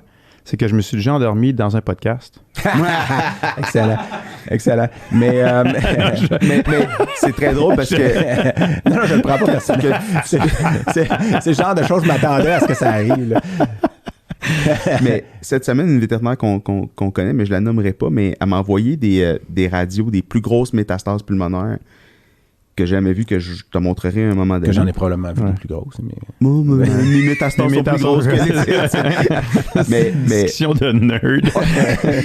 Mais là, c'est pas drôle en passant les métastases pulmonaires, mais bon, il y a de l'humour noir des fois dans qui va avec. Puis bon, on échange là-dessus, puis à un moment donné, elle m'envoie une vidéo, puis la cliente qui était probablement intoxiquée, elle s'endormait. Tu sais, elle lui parlait à la cliente, puis elle fait des vidéos, puis la cliente... Ben voyons donc. Ouais. Mais moi, j'étais pas, juste pour revenir un peu en arrière, j'étais pas intoxiqué. Les non, je sais. C'était de l'épuisement. Correction. Mais je sais que... Attends, mais moi, parce que tu as parlé que tu aimais la médecine vétérinaire, puis tu t'es commis dans une petite plaquette en 2013. Oui. Puis... moi, j'ai ri un peu longtemps de l'image, la couverture sans l'avoir ouvert. Puis cette semaine, je l'ai feuilleté en préparation. Puis c'était très bon, en fait. Puis merci. Je comprends pas le titre. Je sais pas si les ventes ont été bonnes, mais il me semble que le titre reflète pas ce qu'il y a à l'intérieur. Puis pourquoi un livre? Il me semble ça en capsule ou sur Internet pour le faire vivre. Puis, Mais 2013, hein, on retourne en 2013, là, il n'y avait pas grand capsule, c'était encore le médium de choix pour un livre de référence pour le client, pour apprendre toute la base en fait de ce qu'un vétérinaire dit, un généraliste dit à son client en plusieurs consultations, puis ce qu'il espère. En fait, c'était déboulonner certains mythes aussi, je pense. Oui, SOS vétérinaire, un chien en santé, mais c'est pas... J'avoue que c'est vraiment vieillot, ça a mal vieilli, là, mais la pochette... Remarque que j'ai à peu près la même face que quand j'allais en 2013, c'est quand même assez encourageant. Mais donc, c'était vraiment tout ce que moi, je voulais faire un livre qui faisait un résumé de tout ce qu'un client devrait savoir ou qu'on espère qu'il va savoir, et il va pas aller sur Internet pour aller googler des affaires qui ont comme juste pas de bon sens. Fait que c'est un peu ça le départ. Puis il y a des affaires qui ont très bien vieilli, il y en a d'autres on a changé un peu la tu dis mal vieilli dans le sens où il y a des informations qui sont désuètes. C'est ça. Mais la façon que ça a été fait, c'était très bien fait. Il y a des mythes, il y a des petits tableaux qui résument, puis l'approche progressive de tu as l'animal, puis la première année. Puis, mais je pense que si on le rééditait, puis qu'on le sortait maintenant, ma notoriété, les gens me connaissent un peu plus, probablement que j'aurais plus de succès à aller dans, qui serait plus acheté qu'il l'a été au moment où est-ce que je l'ai écrit. Mais c'est un livre qui a longtemps été sur ma table de chevet. J'ai dit sous ma table de chevet, parce que j'avais une patte qui était plus courte que les autres. C'était juste parce que tu t'es endormi. C'est ça, il a tellement macéré pendant 10 minutes. C'était de bonne guerre. Mais non, c'est un livre que pour vrai... Il ne faut pas oublier que j'ai une nuque dorée et pas toi. Oui, c'est ça. et le dos d'un canard aussi. Mais non, mais j'ai cherché parce qu'on a... étant omnipraticien, tu n'as pas publié énormément d'articles, tout ça, comme Éric et moi. Je pensais que tu allais dire étant omniscient. Oui, c'est ça. Aussi. Mais non, mais j'ai cherché sur les moteurs de recherche de publications scientifiques ton nom. Puis il y a celui qu'on avait écrit ensemble, qui était un patient qu'on avait vu, qui était un chien qui avait une histiocytose cutanée réactive. Oui. Puis qu'on on avait écrit ce petit rapport-là. Puis après ça, je me suis dit, il y a peut-être autre chose qu'il a publié, puis je sais pas. Puis j'ai rien trouvé. Donc, point. Non, c'est pas ça. J'ai trouvé quelque chose en cherchant sur Google Scholar, qui est un moteur de recherche que j'adore. Puis c'est, en fait, savais-tu que tu es mentionné dans une thèse de PhD de l'Université de Montréal, de la Faculté des arts et sciences, du département de communication. C'est quoi le titre de cette thèse? Le titre de la thèse puis je veux dire, c'est domaine public, là, je l'ai trouvé facilement. C'est c'est qui a écrit ça? Le PhD, le doctorant à ce moment-là, est Jeffrey Ngi d'Acosta. C'est quand même un nom, Jeffrey Ngi d'Acosta. Wow, c'est un mélange. C'est ça. J'ai le goût de savoir son arbre. Puis le titre, c'était « Entre le mythe et l'animal, : la communication imaginée ». Puis le résumé de la thèse commençait en disant « On constate que le manque d'affection dont semblent souffrir les individus vivant dans les sociétés modernes les amène à un regain d'intérêt pour la fréquentation des animaux domestiques. » Puis c'est une thèse de 2016. Plutôt que de s'abonner au fantasme de la mécanisation, puis de la numérisation, de nombreux individus ont choisi d'animaliser leur quotidien. Quotidien. Je trouvais ça bien quand même. Il y a un essor de lieux spécifiques de rencontres avec des animaux. Depuis 1 an à Montréal, on a vu l'apparition de cafés à animaux qui fonctionnent sur ce modèle, compensant les besoins de contact et d'affection des citadins. Ce nouveau mode de rencontre humain-animal, etc. Puis là, ça explique, cette thèse en communication s'applique à rendre compte de la manière dont des mythes s'incarnent et s'expriment dans la communication et les relations avec les animaux domestiques dans un café à chat. Puis là, le mythe, là-dedans, ça se définissait comme étant l'ensemble des constructions sociales ayant le pouvoir de stabiliser la présentation humain-animal de l'individu. Vous pouvez le réécouter au ralenti. Oui, c'est ça. On va mettre le lien. Ouais, je suis pas j'arrive au point. Non, c'est ça. Aussi, c'est parce qu'il est 7 heures le matin. C'est ce que j'ai réalisé. Je me suis endormi 2 fois dans le podcast. Attends, parce que je vais te ramener quelque chose là. Mais où on mentionne ton nom, c'est dans l'introduction. En page 21, on mentionne, point 1, l'animal de compagnie fait du bien. C'est un sous-titre. L'humain entretient une relation particulière intense, blablabla. Puis là, ils disent, le marché des animaux de compagnie étant lucratif, ils sont également placés sur le devant de la scène médiatique où nombre d'émissions télévisées et de magazines leur sont consacrés. Puis là, ils mentionnent à l'antenne de Télé-Québec et de TV5, le bulletin d'information animalière intitulé 100% animal, la série de formats documentaires Loin d'être bête ont vu le jour en année. Puis là, ils disent, tandis que l'émission, ouvrez les guillemets, animaux, fermez les guillemets, diffusée sur ici Radio-Canada et animée par le vétérinaire Sébastien Fourie, fêtait ses 4 ans à l'été 2014. Donc déjà, en ce moment-là, il y a eu combien de saisons d'animaux? 8 saisons. Ouais. Puis d'ailleurs, j'ai recherché... Il y a eu Brigade Animaux aussi qui était... Brigade Animaux pour les jeunes. Brigade Animaux. Donc, tu es mentionné dans une thèse de PhD en communication. Puis j'ai retrouvé, moi, le premier article... On a retenu notre souffle pendant à peu près 10 secondes. Mais... c'est vrai que ça aurait pu être autre chose. Alors, pour ceux qui sont allés à la toilette pendant ce segment, mais bien mieux, bon retour. Mais tu te souviens-tu du premier article de la presse qui parlait de toi, qui mentionnait ton nom? La presse... le 24 mai 2011. Ah oui, mais je pense que c'est avant ça. C'est quand j'ai fait l'émission pilote, des débrouillards, quand j'étais en 3e secondaire, je crois. Ça avait parlé, toi, dans la presse? Oui. OK, mais parce qu'on avait fait une émission pilote, parce que ce qui était spécial, c'est qu'il avait fait une émission pilote qui était diffusée. Normalement, les émissions pilotes sont gardées juste pour les producteurs et les diffuseurs, puis là, pour voir si cette émission-là va être mise en onde. Mais là, à ce moment-là, JPL, qui était la compagnie de production, avait mis les pilotes en onde et il voulait avoir l'opinion du public pour savoir si ça allait être cette mouture-là qui allait être utilisée pour les débrouillards finales. Et finalement, ils nous ont flushé pour Marie-Soleil Tuga et Grégory Charles. Ah ouais. Bref. Surprenamment. On comprend pas. Mais donc 2011, ouais, c'est mais ça. Mais 2011, c'est juste, j'ai retrouvé, moi, en tout cas, en cherchant, par la façon que j'ai cherché n'était peut-être pas adéquate, mais peut-être que l'article des débrouillards n'était pas non plus numérisé. Sur celui que j'ai trouvé, c'est un article écrit par Daniel L. Gauthier de la presse canadienne qui mentionnait ton nom dans la presse du 24 mai 2011. Puis le titre de l'article, c'était « Ils sont vieux, pimpants, passionnés et jouissent de leurs 80 ans. » Mais c'est parce que le titre allait pas avec nécessairement ce qui était écrit.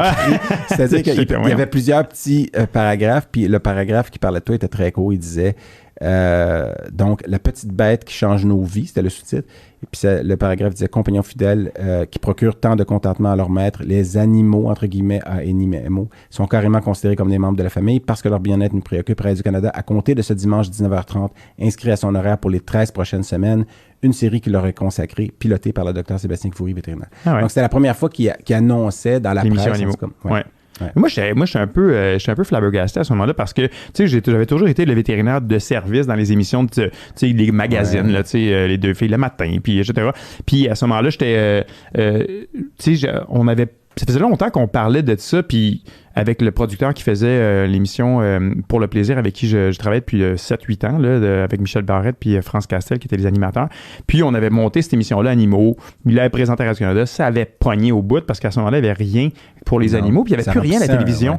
Ça a reparti, en fait, les émissions de télévision qui... classiques, là, avec des animateurs, puis un animal bizarre. Oui, c'est ça. Mais avant, c'était juste genre... tu sais, puis sur le pitch de cette émission-là, cette émission-là n'est pas une émission sur laquelle une animatrice est assis sur une poche de moulé et un perroquet sur l'épaule, tu sais, où est-ce que une botte de foin. Ça avait toujours été ça un peu antérieurement. Puis on essayait de moderniser un peu. Pour dénigrer ça, mais tu voulais sortir quelque chose plus proche, puisqu'il se faisait des émissions aussi du côté plus proche de ce que moi je voyais, de ce que moi je voyais de la relation, où est-ce que la relation humaine-animale est rendue en fait à ce moment-là, parce que avant c'était des émissions qui étaient plus des émissions style consommation d'animaux, puis moi je voyais les animaux vraiment plus comme une adoption et une relation importante entre un humain et l'animal. Et donc, je voulais que l'émission qu'on fasse...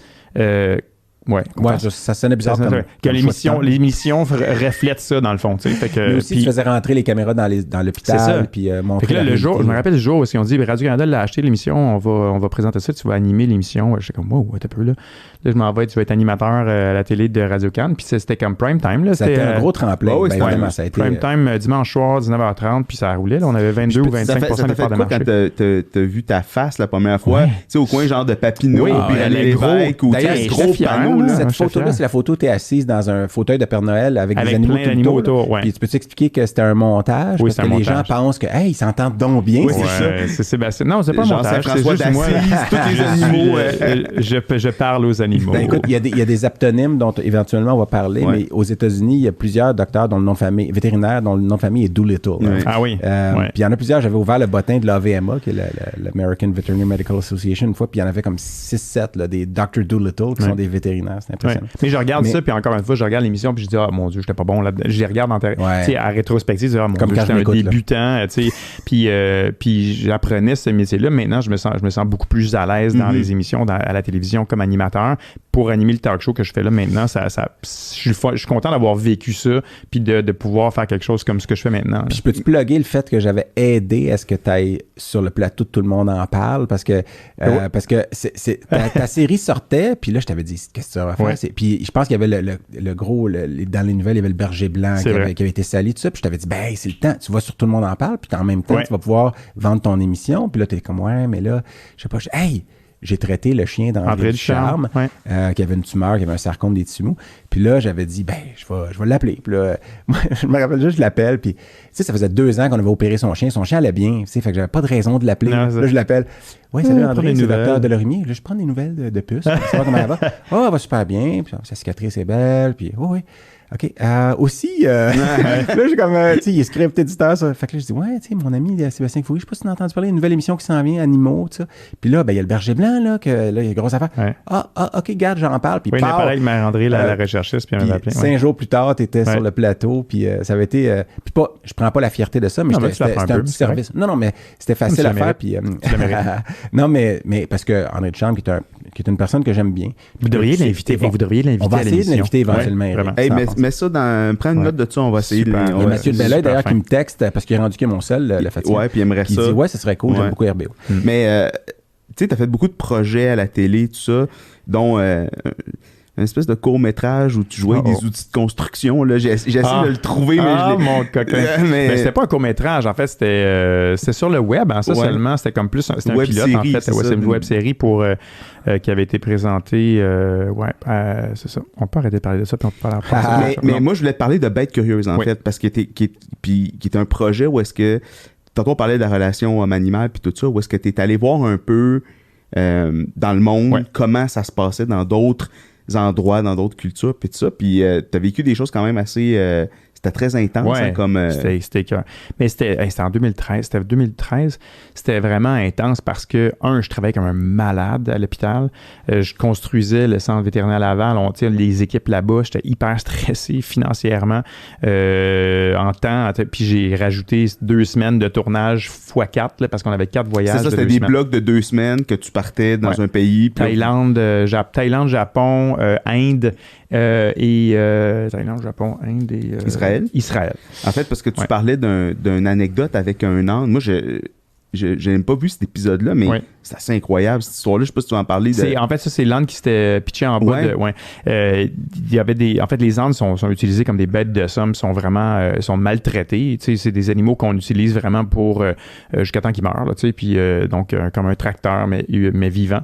Puis il y en a qui. Puis les animaux, ce sont des animaux qui sont très intelligents, même si on les considère un peu comme épais, parce que c'est on dit bête comme un âne. Mais c'est le bonnet d'âne. Mais au contraire, ils sont très intelligents. Ils sont très intelligents parce que là, il faut prendre en considération que tu es l'âne dans le coq à l'âne. Non, mais pour être têtu, il faut être intelligent. C'est-à-dire qu'il ne faut pas prendre tout pour acquis. C'est-à-dire, quelqu'un dit quelque chose.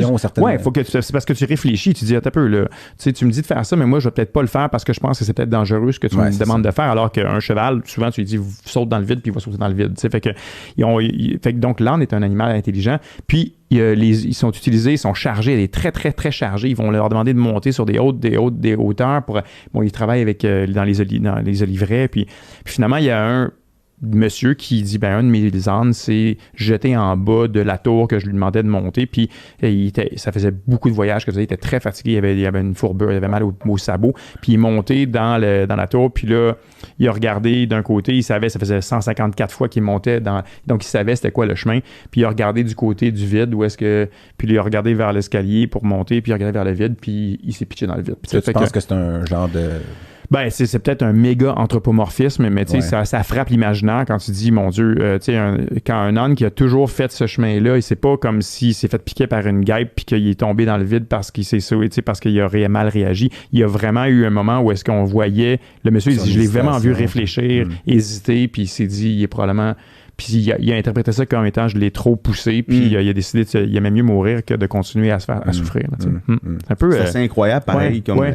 Oui, c'est un peu... C'est sûr qu'on en fait de l'anthropomorphisme tous, là, tu sais, je veux dire, tout le monde en fait. Oui, on interprète à la lumière des repères que nous, on a, ça, c'est puis sûr. Mais... aussi, c'est parce qu'il y a des... tu sais, on parlait du vagabond tantôt, il y a des émissions de jeunesse qui nous ont forgé ça aussi, l'anthropomorphisme, mais moi, d'entendre ça, je me dis, Colin, qu'est-ce qui se passait dans sa tête? Oui, mais tu dis rationnellement, qu'est-ce qui... C'est ça, tu sais, mettons, on met les émotions ou bien notre façon de penser, qu'est-ce qui a poussé un animal à se pitcher dans le vide alors qu'il y avait, tu sais, tout va vers l'instinct de survie pour un animal en général. Donc là, est-ce que ça existe chez les animaux, cette espèce de sentiment-là de désespoir? Puis on les a toujours considérés comme étant plus petits que ce qu'ils sont réellement, les animaux. Hein. C'est-à-dire qu'il y a très, très longtemps, on pensait qu'on disait, non, les animaux, ils sentent pas la douleur, alors qu'on sait que c'est complètement faux. Là. Donc, les gens, il n'y a pas très longtemps, là, il y a une centaine d'années, ils disséquaient les animaux vivants. Et puis ils disaient, et quand ils gigotent, c'est juste parce que c'est des réflexes. Mais là, fait donc, est-ce qu'on considère que les animaux ne peuvent pas avoir ce sentiment-là? C'est pour ça qu'on se dit non, c'est probablement de l'anthropomorphisme, ou bien c'est juste qu'on les sous-estime puis ils ont réellement ces sentiments-là. Mais c'est intéressant parce que ça pose plein de questions actuelles sur la consommation des animaux. Ce sont des choses qu'on a déjà parlé de la place des animaux. En fait, que ça nous force à réfléchir à ça, justement, parce que les connaissances ont évolué. Oui, ça nous confronte à des choses qu'on fait, puis on se dit, non, c'est pas grave, c'est normal qu'on mange des animaux, puis je suis pas végétarien. Fait que, puis on essaie de se conforter dans ces habitudes-là, juste pour pas avoir à trop changer nos habitudes. Fait que des fois, on donne des rationnels à ces décisions-là qui sont basées sur pas grand-chose. Moi, je suis devenu végétarien à 95%, là, un peu beaucoup par ma conjointe. Puis aussi... moi aussi, mais on en... Il y a des fois où carrément, je conduisais sur l'autoroute, puis il y avait un camion avec des porcs à l'intérieur, puis me regardait d'un crack puis leur regard était... Puis tu sais, c'est de l'anthropomorphisme aussi, mais leur regard... C'est-à-dire, le regard était très humain, je veux dire. Puis on sait comment un cochon, c'est un porc, c'est intelligent, puis tout ça. Ça a participé, ça a joué un rôle. Puis après ça, évidemment, tout le calcul environnemental, il reste, là, mais quand tu dis 95%, c'est comme si tu disais, je tue juste des gens une fois de temps en temps. Non, il n'y avait pas un film là-dessus, mais c'est une journée par année. Non, mais après ça, tu peux continuer à conduire ta voiture à essence, mais l'utiliser moins souvent, prendre plus souvent ton vélo, tu sais. Donc, puis c'est pas obligé d'être drastique du jour au lendemain. Puis, mais ce que j'en viens, vu qu'on parlait de nourriture rapidement, parce que tu es un épicurien quand même, tu aimes bien manger, tu aimes la bouffe. Puis je me suis dit, je voulais juste citer une étude, parce que des fois, j'aime ça citer la littérature, puis c'est pas une étude que j'ai trouvée par hasard. J'imagine qu'elle est primaire. Non, oui, c'est une étude. En fait, c'est un petit article qui a été publié récemment, en fait, en 2020, dans la revue Frontiers in Veterinary Science. T'aimes le chia, les graines de chia, là? Oui. Pas particulièrement, mais... Non, mais t'en manges. C'est là que t'identifies quelqu'un. Non, mais... Ouais, toi, t'es épicurien, donc tu dois aimer le chia. Non, mais je sais justement que ça sonne complètement ridicule, parce que le chia, c'est pas nécessairement quelque chose que tu manges, puis mais tu mets ça comme sur des blinis, comme d'autres mettent du caviar, c'est ça? En fait, moi, je les mettais sur un espèce de petit animal en terre cuite, puis je faisais comme pousser des cheveux, mais c'est pas grave. OK, vas-y. Non, c'est que c'est juste intéressant. Il y a eu, c'est la cause d'hypercalcémie qui est la plus fréquente. J'ai pas rien entendu d'intéressant encore. La cause d'hypercalcémie la plus fréquente chez le chat. Donc, l'hypercalcémie, c'est quand le calcium sanguin est trop haut pour ceux. C'est idiopathique, puis, contrairement aux chiens. Puis il y a un groupe à Toulouse, à l'école de Toulouse en France, qui a le département de nutrition, qui a, en sachant les propriétés du chia ou des graines de chia, toi tu dis chia, ça se prononce chia? Ça fait moins un chia. Donc, on a évalué 3 chia avec de l'hypercalcémie idiopathique, donc leur calcium était trop élevé. Ils ont fait le changement de nourriture, le calcium est resté élevé. Puis avec les propriétés du chia, qui est que c'est très riche en fibres, puis aussi qui aurait un effet pour lier le calcium dans l'intestin puis réduire la résorption osseuse. J'ai aucune idée comment ça fait ça. Ils ont donné du chia à ces 3 chats hypercalcémiques, puis leur calcium s'est normalisé. Puis donc, un case series de 3 cas, puis ça a fonctionné. Les 3, donc non médicamentés, les 3 chats hypercalcémiques sont devenus normocalcémiques, puis sont mieux allés. Donc, c'était intéressant, puis peut-être que ça amène c'est quoi? Je m'ai réalisé que je me suis endormi 3 fois dans un même podcast. dans le même podcast. Mais j'arrive à ça parce que... donc, je le mentionne parce que ça peut être intéressant de dire « Ah, j'ai un chat hypercalcémique. » Puis la recette est dans l'article. L'article est en... On mettra un lien éventuellement sur le... Puis, vu qu'on parle de bouffe, puis je voulais vous faire voyager, puis que même si on essaie d'être intemporel, en ce moment, il y a la Russie qui a envahi l'Ukraine depuis 100 jours. Ouais. Puis moi, dans le petit épisode spécial qu'on a fait... récemment avec une vétérinaire, ukrainienne qui est hébergée par une vétérinaire française qu'on connaît. Puis si vous ne l'avez pas vu, vous pouvez aller le voir, c'est sur YouTube. Oui. Un épisode qu'on a fait en format hybride un peu, parce que la vétérinaire ukrainienne, Tatiana, ne parle pas français encore très bien.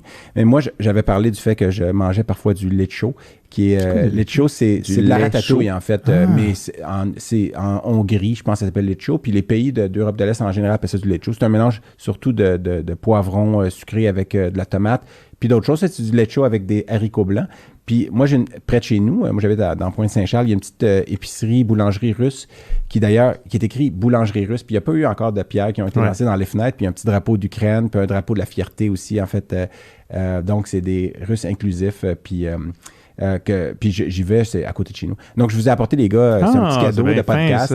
Du petit lecho avec haricots blancs. Puis ça, c'est vu que c'est les poivrons sucrés, est-ce que c'est du dulce de lecho? mais ça vient le nom de la compagnie, c'est Nezin. Puis Nezin, c'est une ville en Ukraine qui est au nord-est de Kiev, puis qui a été bombardée, évidemment, parce que c'est au nord-est, c'est ça, parce que c'est en Ukraine. Puis c'est très agricole, évidemment, l'Ukraine. Mais vous goûterez à ça, c'est très bon. Vous pouvez le manger comme ça, vous pouvez mettre des saucisses dedans. Des moussaka, peut-être, quelque chose comme ça. Si on est hypercalcémique, on met un petit peu de chia dedans. Puis ma belle-mère, qui est polonaise, quand elle avait vu ça chez nous l'autre fois, elle dit « Ah oui, en Pologne aussi, ils mangent du lecho, puis ils mettent souvent de la kielbasa dedans qui tranche. » Donc, je vous donne ça, les gars. Merci. Moi, j'ai un petit cadeau aussi pour toi, Sébastien, en fait, qui vient d'une vétérinaire avec qui je travaille, Dominique Plante, qui a une érablière familiale et qui produit... tu peux le... qui produit son sirop d'érable. Parce que c'est pas mal la canne standard. C'est ça. Ils ont fait leur propre étiquette.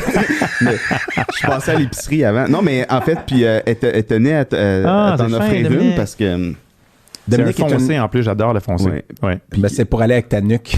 Oui, c'est ça. Ma nuque foncée. Mais ça serait... Il me semble que ça serait une bonne pub pour l'association des acériculteurs. Tu sais, des coulées du sirop d'érable sur ta nuque dorée, puis là, tu dirais « J'aime le sirop foncé ». C'est très fin. Je savais pas qu'on avait des cadeaux, moi. On n'est pas supposé de n'avoir. J'aurais jamais dû refuser 4 fois avant de venir. Et m'endormir 3 fois durant. Parce que j'avais un autre gros cadeau que j'ai laissé de côté. Moi, c'est de bonne guerre. Le temps file, mais je veux closer avec 2 anecdotes. Puis, écoute, est-ce que c'est vrai que tu as déjà été en couple avec la première dame du Canada. C'est plus qu'une anecdote, ça. Ben oui, en fait, tu le sais, le coquin, parce que tu l'as probablement déjà rencontré à la faculté de médecine vétérinaire quand on sortait ensemble. Elle aussi, elle aime ça chanter. Ouais. Oui. Oui. J'ai été avec Sophie pendant quelques années. Puis entre la biologie et la médecine vétérinaire. Ouais. La première année de médecine vétérinaire. C'est là où elle se situe, là. Ouais. Très super fille, super gentille, intelligente, mais comme ça. Ouais, c'était très. Ouais. OK, parfait. Ouais. Et puis, non, mais tu fais attention à ce que tu dis. Non, mais tu sais, c'est que. Tu sais, là, sur le. Je sais plus comment il s'appelle, mais à un moment donné, c'était Échelon, là, le truc d'écoute. Là, il y a des pics qui ont fait ça parce que quand cet épisode-là va être diffusé, parce qu'on parle de quelqu'un de sensible. Oui, mais on le dit à la fin d'épisode. Là, c'est correct, c'est ça. Puis aussi, tu as été un vecteur de maladie, ça fait pas très longtemps, avec un chat teigneux. Oh my God. Mais t'as-tu vu ça? On parle de mon chat, là. Oui, c'est ton chat. À toi. Oui, mon chat, Bruce Wayne. Mais que d'ailleurs, j'avais une photo de ton chat dans une de tes petites culottes. Oui, dans ma bobette. Sur Facebook. J'adopte le chat. T'étais assis à la bolle, puis là, t'as pris une photo de ton chat dans ta culotte, puis que t'avais baissé. C'est ça. Mais à ce moment-là, moi, je faisais l'émission à Télé-Québec, L'école à la maison. Puis, au début de la COVID. Au début de la COVID, qui étaient des émissions qu'on tournait à distance avec le producteur, en fait, le réalisateur. Avril 2020, en fait. Là, c'est ça. Je me rappelle. Oui, effectivement. Le réalisateur était à la maison, on filmait ça, puis j'ai filmé ça à l'hôpital, puis c'était pour les enfants. On parlait. De quoi on parlait, non? Comment se comporter avec un chat qui est craintif un peu, qu'est-ce qu'on fait pas. Je l'avais vu la capsule, puis tu l'avais mis dans ta chemise. Ouais, puis là, c'est où est Frisou? Je l'avais appelé Frisou à ce moment-là. Puis, c'est où est-il? Je l'avais mis dans mon chandail, dans ma chemise. Puis là, finalement, je commence à avoir des plaies, là, tu sais, puis ça me piquait. Puis comment dans le poil de chest. Je pensais que j'avais déjà que j'étais très peu de poils de chest. Là, ils sont tous tombés maintenant. Fait que, puis ça me piquait. Je pensais que c'était des l'eczéma. Puis je sais pas quoi. Puis là, maintenant, on a commencé à réaliser que tous ceux qui avaient touché à ce chat-là. Il y a une quinzaine de personnes qui ont l'hôpital avaient développé la teigne, et puis qui est une infection fongique, là, des champignons microscopiques. Qui rentrent dans la peau. Fait que finalement, j'ai réglé ça. Mais je l'ai su parce que Catherine, qui travaille pour Animage, puis évidemment, Rive-Sud aussi, qui est technicienne, qui est venue dans un épisode précédent. Non, mais elle aussi, elle a eu des d'en face. C'est un chaton très cute. Ben là, tu sais, oui, mais c'est mon chat. On faisait une blague que c'était parce qu'elle s'était couchée la face sur mon chest. Non, mais il y a eu facilement une douzaine de personnes qui l'ont eu. Dont, mais toi, est-ce que tu as eu une dermatite scrotale? Non, moi, je l'avais mis. Il était dans mes bobettes, puis j'ai remonté mes bobettes, puis j'ai envoyé la photo. Le chat est encore là. Non, mais c'est parce que Louis-Philippe a toujours eu une dermatite scrotale, donc ça n'a pas fait de différence. Ça n'en est jamais rendu. C'est lichinifié, fait que ça n'en est jamais rendu compte. Mais pour vrai, ce chat-là, il continue d'apporter de la joie dans ma vie.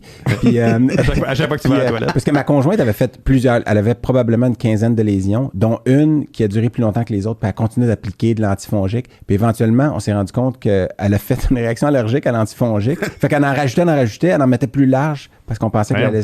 Puis quand elle a arrêté d'en mettre, c'est là que c'est disparu à la fin. Fait que là, tu viens juste de dire que ta blonde a une infection fongique, c'est ça que c'est? Non, c'était causé par mon chat. Puis le dernier détail, c'est que récemment, puis on en parlait dans un autre épisode, mais je me suis rendu compte que mon chat, et se masturbe avec les coussins.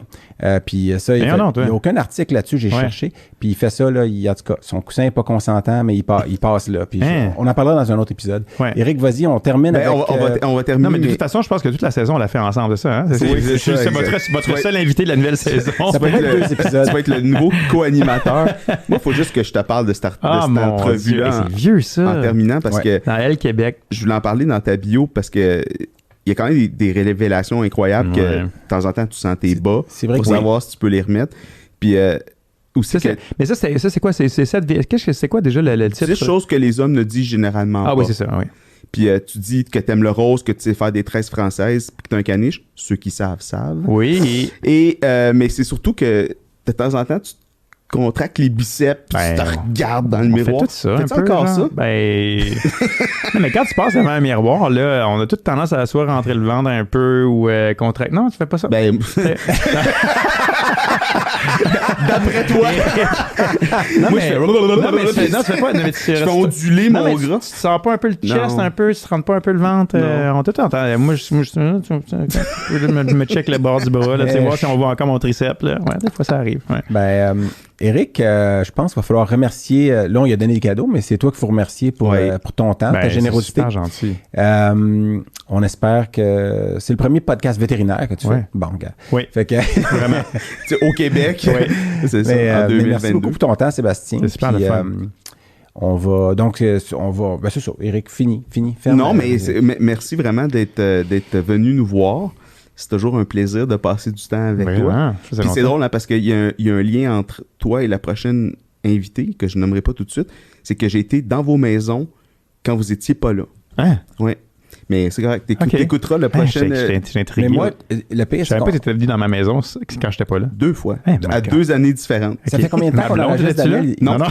Puis l'autre fois que je suis allé, c'était pour te filmer à danser en costume. Je sais pas si tu te rappelles de ça. Parce que on a parlé pendant 1h10, puis j'ai rien appris de nouveau sur toi, Sébastien, mais j'ai aimé ça parce que... En fait, j'ai appris une nouvelle chose, c'est que t'es narcoleptique. Bon,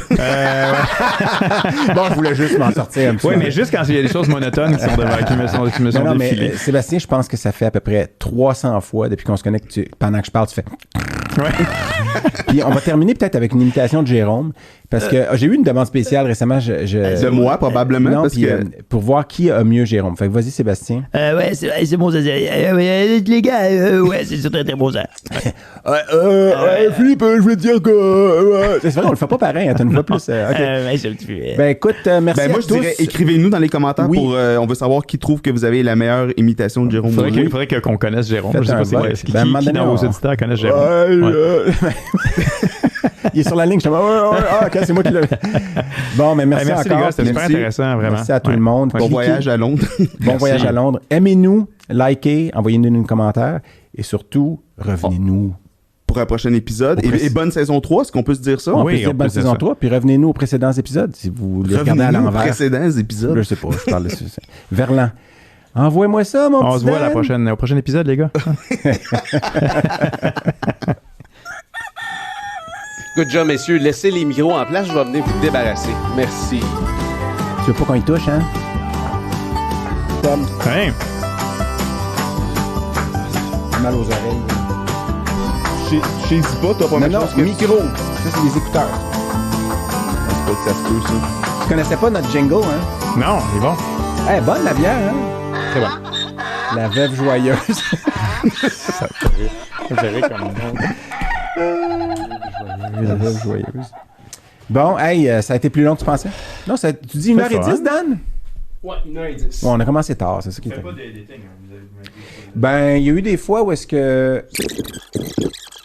Puis, au l'épisode qu'on a lancé la semaine dernière avec Alexandra Yachiche, tu sais, pour le dégriffage puis tout, là. Oui. Alexandra, c'est... Oui. À un moment donné, je m'étouffe un peu à cause de la bière, je pense, pendant que je parle. Puis là, je dis, ouais, je pense que j'ai un chat dans la gorge. Puis Eric dit, c'est mieux qu'une chatte. Puis là, je suis comme tabarnak. Fait qu'il a fallu couper ça.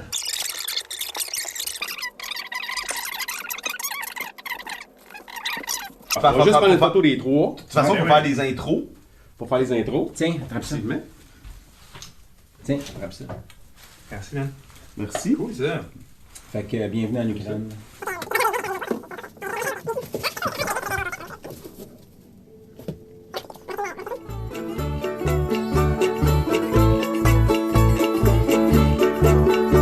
Et voilà qui conclut cet épisode. On espère que vous avez apprécié ça autant que nous, on a eu de plaisir à le faire. Eric? Et si vous avez aimé ce que vous avez entendu, abonnez-vous sur toutes les bonnes plateformes de podcasting et sur nos médias sociaux.